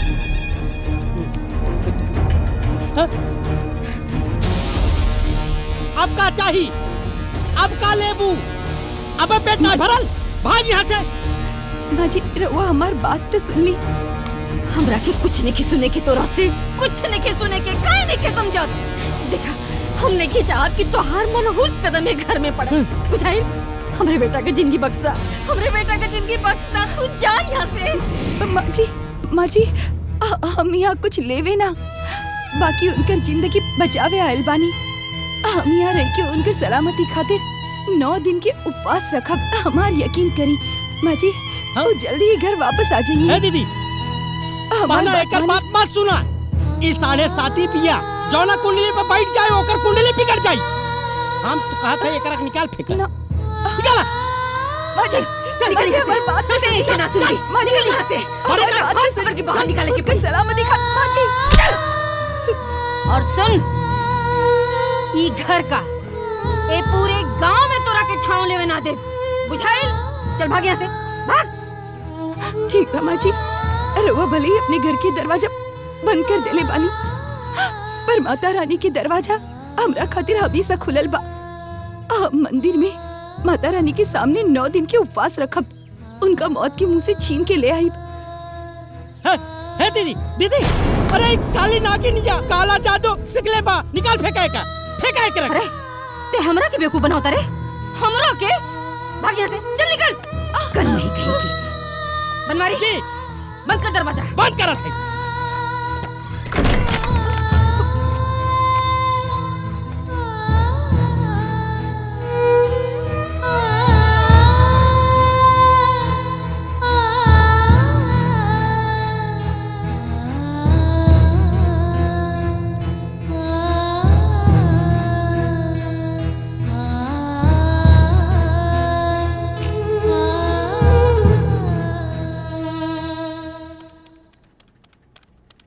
इसका हम 3,000 दे पाएंगे। लेकिन जब हम ये खरीद ले रही तभी 6,000 के रहे। फिलहाल इसका 3,000 मिलेगा। आपको समझ में आए तो दीजिए, नहीं तो और दुकान देखिए। ठीक बा, दे दी।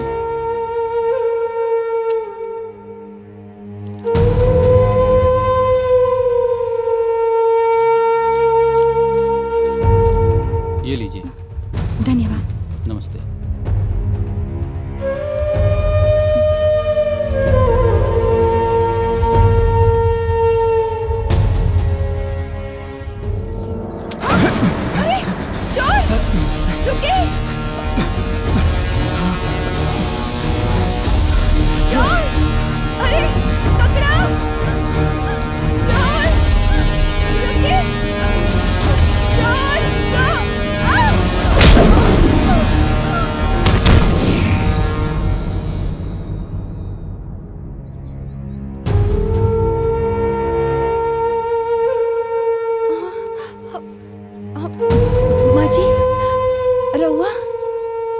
बेटा तू रास्ता में बेहोश हो गई रहलू हा, यही से हम तो अकेले के यहाँ आ गई नी।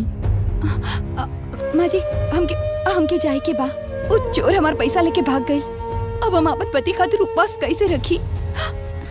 का भइल बेटा, तू इतना परेशान काहे लागत बाड़ू? आराम करा, सब ठीक हो जाई। ना माँ जी, हमके जाए के पड़ी। हमके पूजा खातिर पैसा जुटावे के बा, हमके जाए के पड़ी। आखिर तू काहे इतना परेशान बाड़ू? हम क्या अपन माई मान के अपन बात बता दा।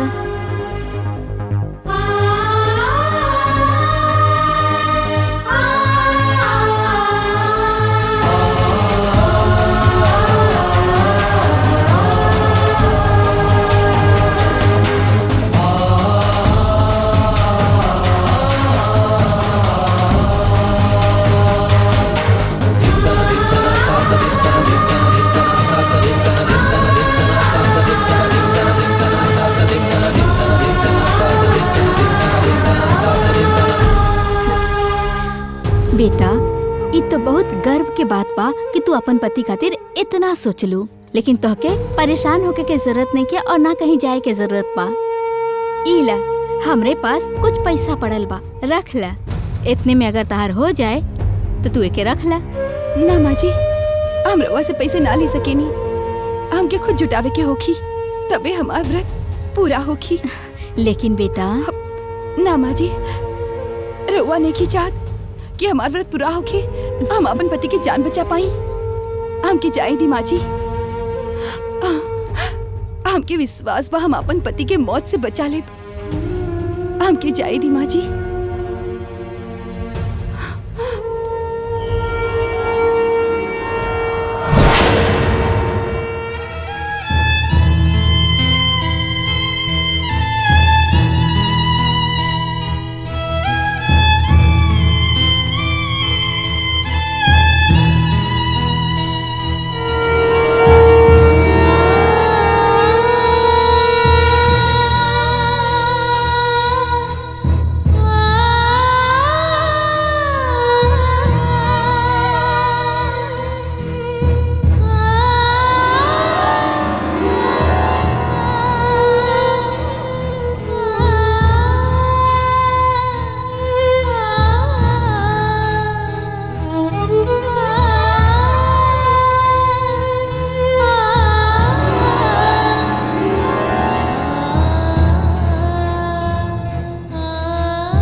नारद मुनि, हाँ माता। रउआ यहाँ?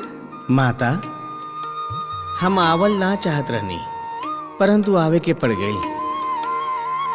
रउआ भक्त के भक्ति और श्रद्धा देख के हम स्वर्ग लोक में ना ही रुक पाऊनी। माते, क्षमा चाहतानी। एगो प्रश्न मन में उत्पन्न हो रहल बा। कहीं नारद मुनि।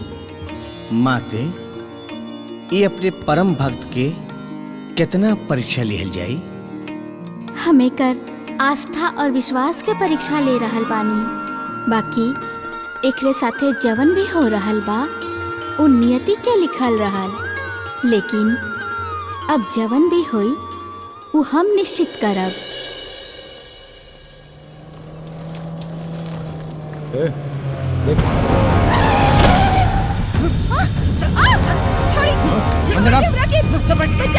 जल्दी कर।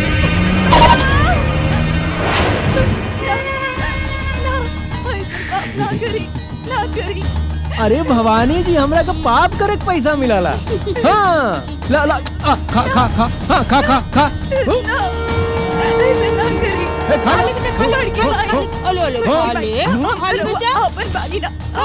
छोड़ दी।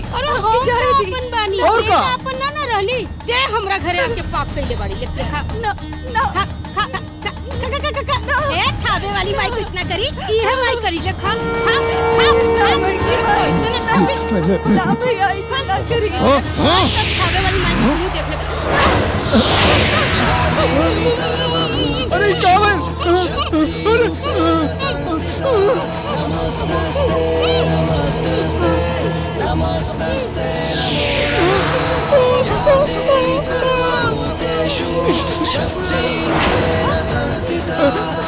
हमरा तो कुछ दिक्कत नहीं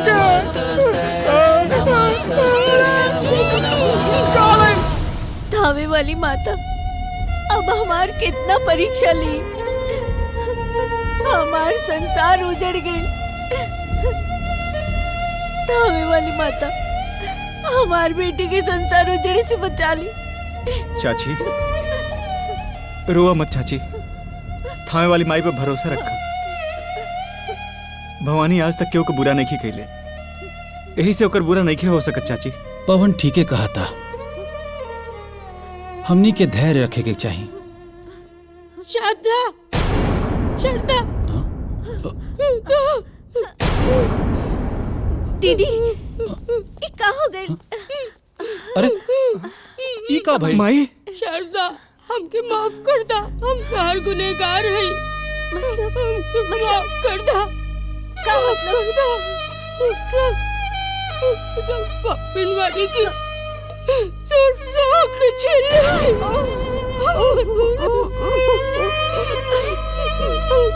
कोई ना चाहनी हमारी की जिंदगी एकदम बर्बाद कर देनी, खराब कर देनी।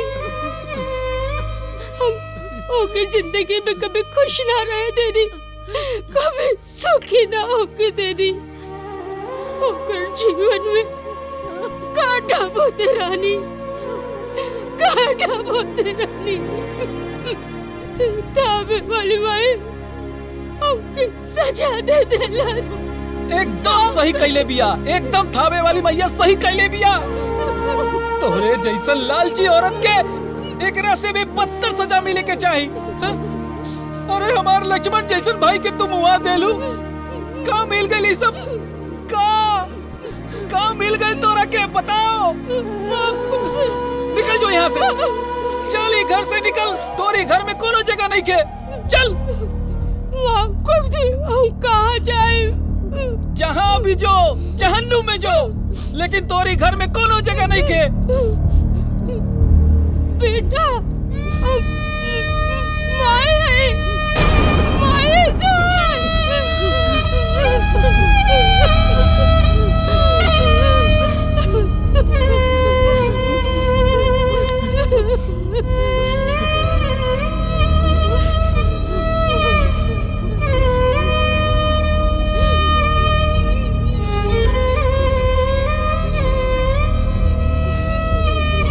रुक जाई दीदी।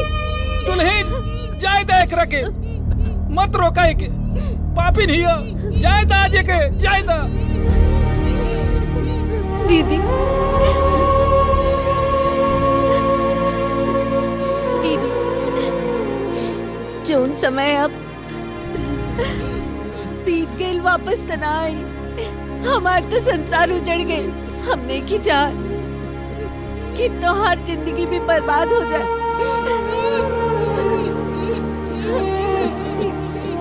मत रोका दुल्हन, बिल्कुल मत रोका। जाए दा, मरे दा, जाए दा, घर से जाए दा, ये घर से दूर चल जाए। हमरा के ऐसा औरत ना चाहिए। भाई साहब, हम रुआ के हाथ जोड़त बानी। अगर रुआ के दिल में उनका खाते थोड़ा भी इज्जत होई तो दीदी के रोक ली, मत जाए दी, रोक ली भाई साहब।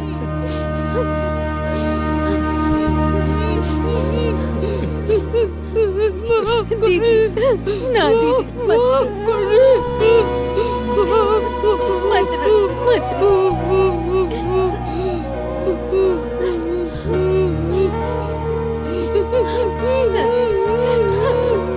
चुप हो जाए।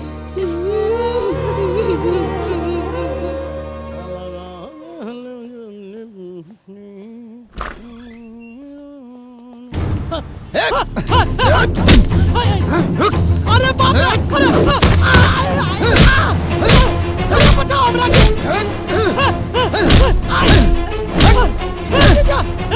अरे हमरा बचा दीजिए।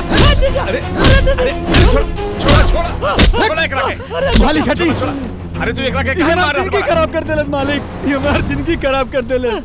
हमरा के तई एकरा के ना छोड़। दुर्गा प्रसाद, हम कहता नहीं छोड़ता एकरा के। हम कहता नहीं छोड़ता।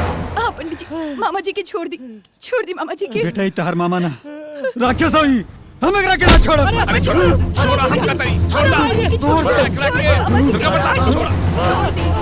दुर्गा प्रसाद, तोहर हिम्मत कैसे भइल हमरे भाई पे हाथ उठावे का? एक तो तू अपने पत्नी का खून कैला, हमरे फैक्ट्री में चोरी कैला, और ऊपर से हमरे भाई पे हाथ उठावत रहा। शर्म नहीं आवत? हमरा पे आरोप मत लगाई मालकिन। एकर सारा जिम्मेवार बनवारी बाड़े। ना भाई, एकर बात मत बनिया, सब झूठ बोल रहा बा। ना चुप रहा बनवारी। दुर्गा प्रसाद, तू ये बतावा कि 22 साल से तू कहाँ रहला? बताओ तनी मालिक। हमरा पता चल रहा है कि फैक्ट्री में कुछ लोग चोरी कर रहा बा। ओह दरमियान हम एकरा के चोरी करते हम पकड़ लेनी, और ये हमरा से माफी मांगे लागल। हमरा के यकीन दिलौलस कि जवन भी फैक्ट्री के पैसा और सामान बा हम फैक्ट्री के अकाउंट में जमा कर दे, लेकिन प्रताप बाबू बढ़िया आदमी बाड़न, बनवरिया खराब बना। ते सही कहा तारे, हम अच्छा इंसान नहीं थी, हम बहुत ही बुरा इंसान बानी और हमारा समय भी बहुत सही चला था। ए चुपचाप जाओ। अब वही प्रताप बाबू के तोरा बारे में ना पता चलल बा। अगर काल ते पैसा ना जमा कैले तो हम तोर काला चिट्टा खोल दे। भाई पंचंगवा जौन बा ना, ई कहा था कि हमार राहु केतु जवन बा एकदम सही जगह पे बैठल बा, समझ चल यहाँ से निकल, ना तो धक्का मार के निकाल दे। और तो भविष्य बढ़िया सुन ला, तो इस समय 7:30 चल रहल बा। सुमित्रा, हे दुर्गा, अब तो तोर और दशा खराब चली।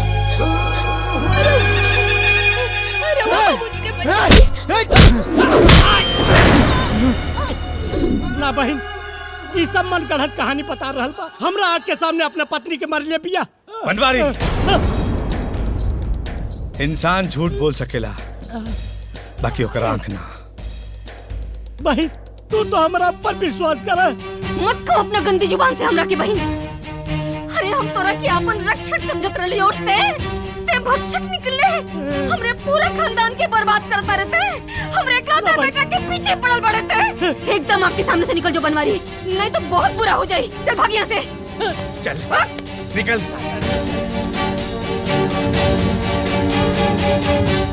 दुर्गा प्रसाद, एको बात बतावा, पिछले 22 साल में कबो अपन बेटी के ढूंढे के कोशिश न कैला? कहनी साहब, बहुत कोशिश कहनी, लेकिन शायद मैया हमार परीक्षा ले रहल बाड़ी। लेकिन हमरा थावे वाली मैया पर पूरा भरोसा बा, एक दिन हमरा बेटी से जरूर मिलवाई है।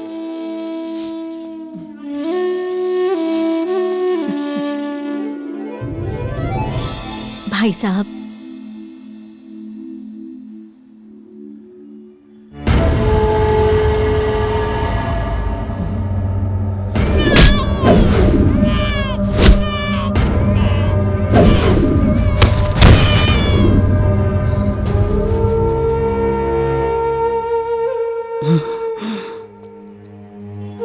रहुआ? हाँ, राहुल इंतजार खत्म हो गई।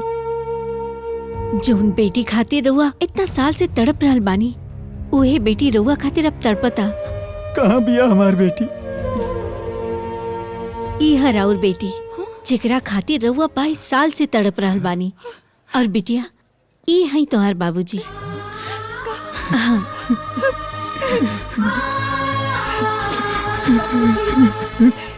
बेटी। नारायण नारायण नारायण। वाह वाह माते वाह।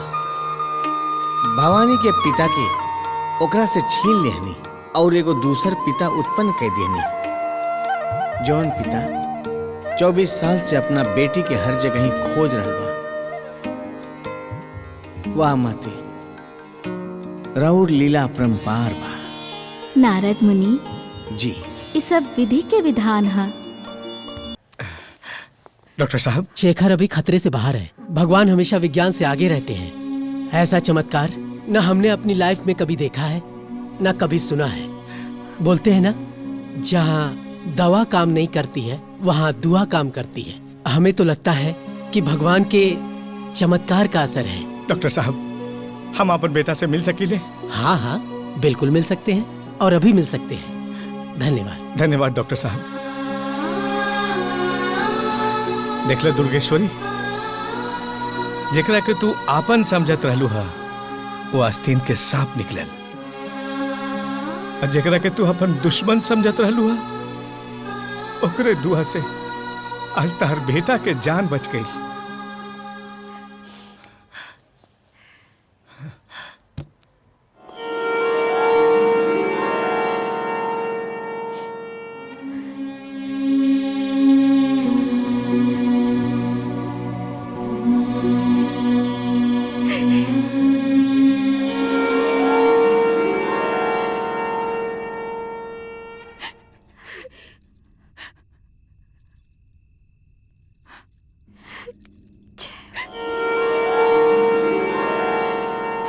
भवानी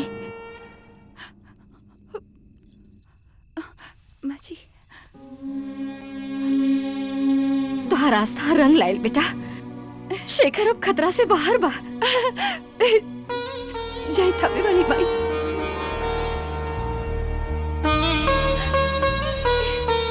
भवानी हमरा के माफ कर था।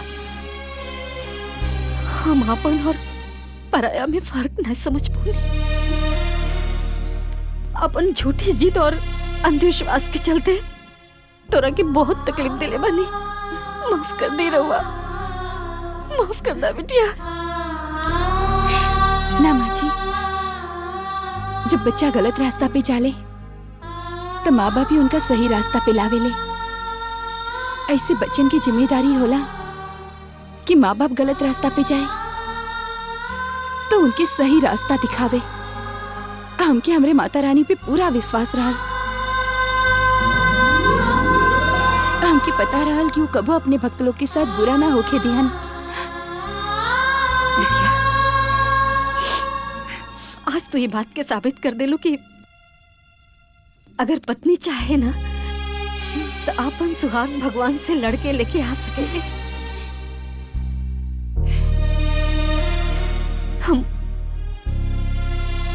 माता रानी के सामने तोरा के हरावे को चुनौती देले रहनी, बाकी शायद भूल गेल रहनी कि जिकरे सर पे माता रानी का खुद हाथ हो ओके कोई कैसे हरा सकेला।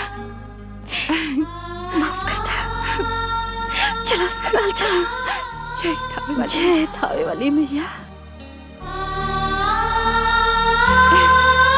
संधि जी चलिए आ बेटा।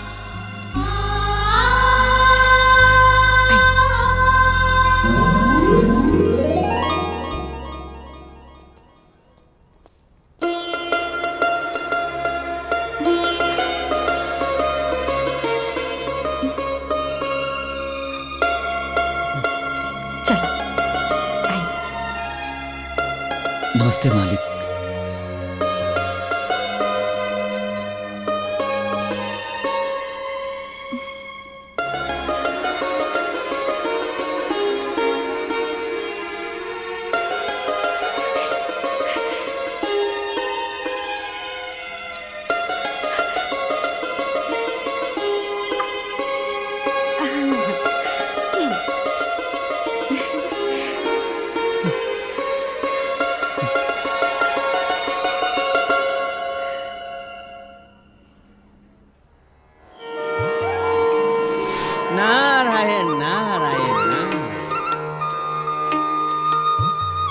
राउर के महिमा अपरंपार है।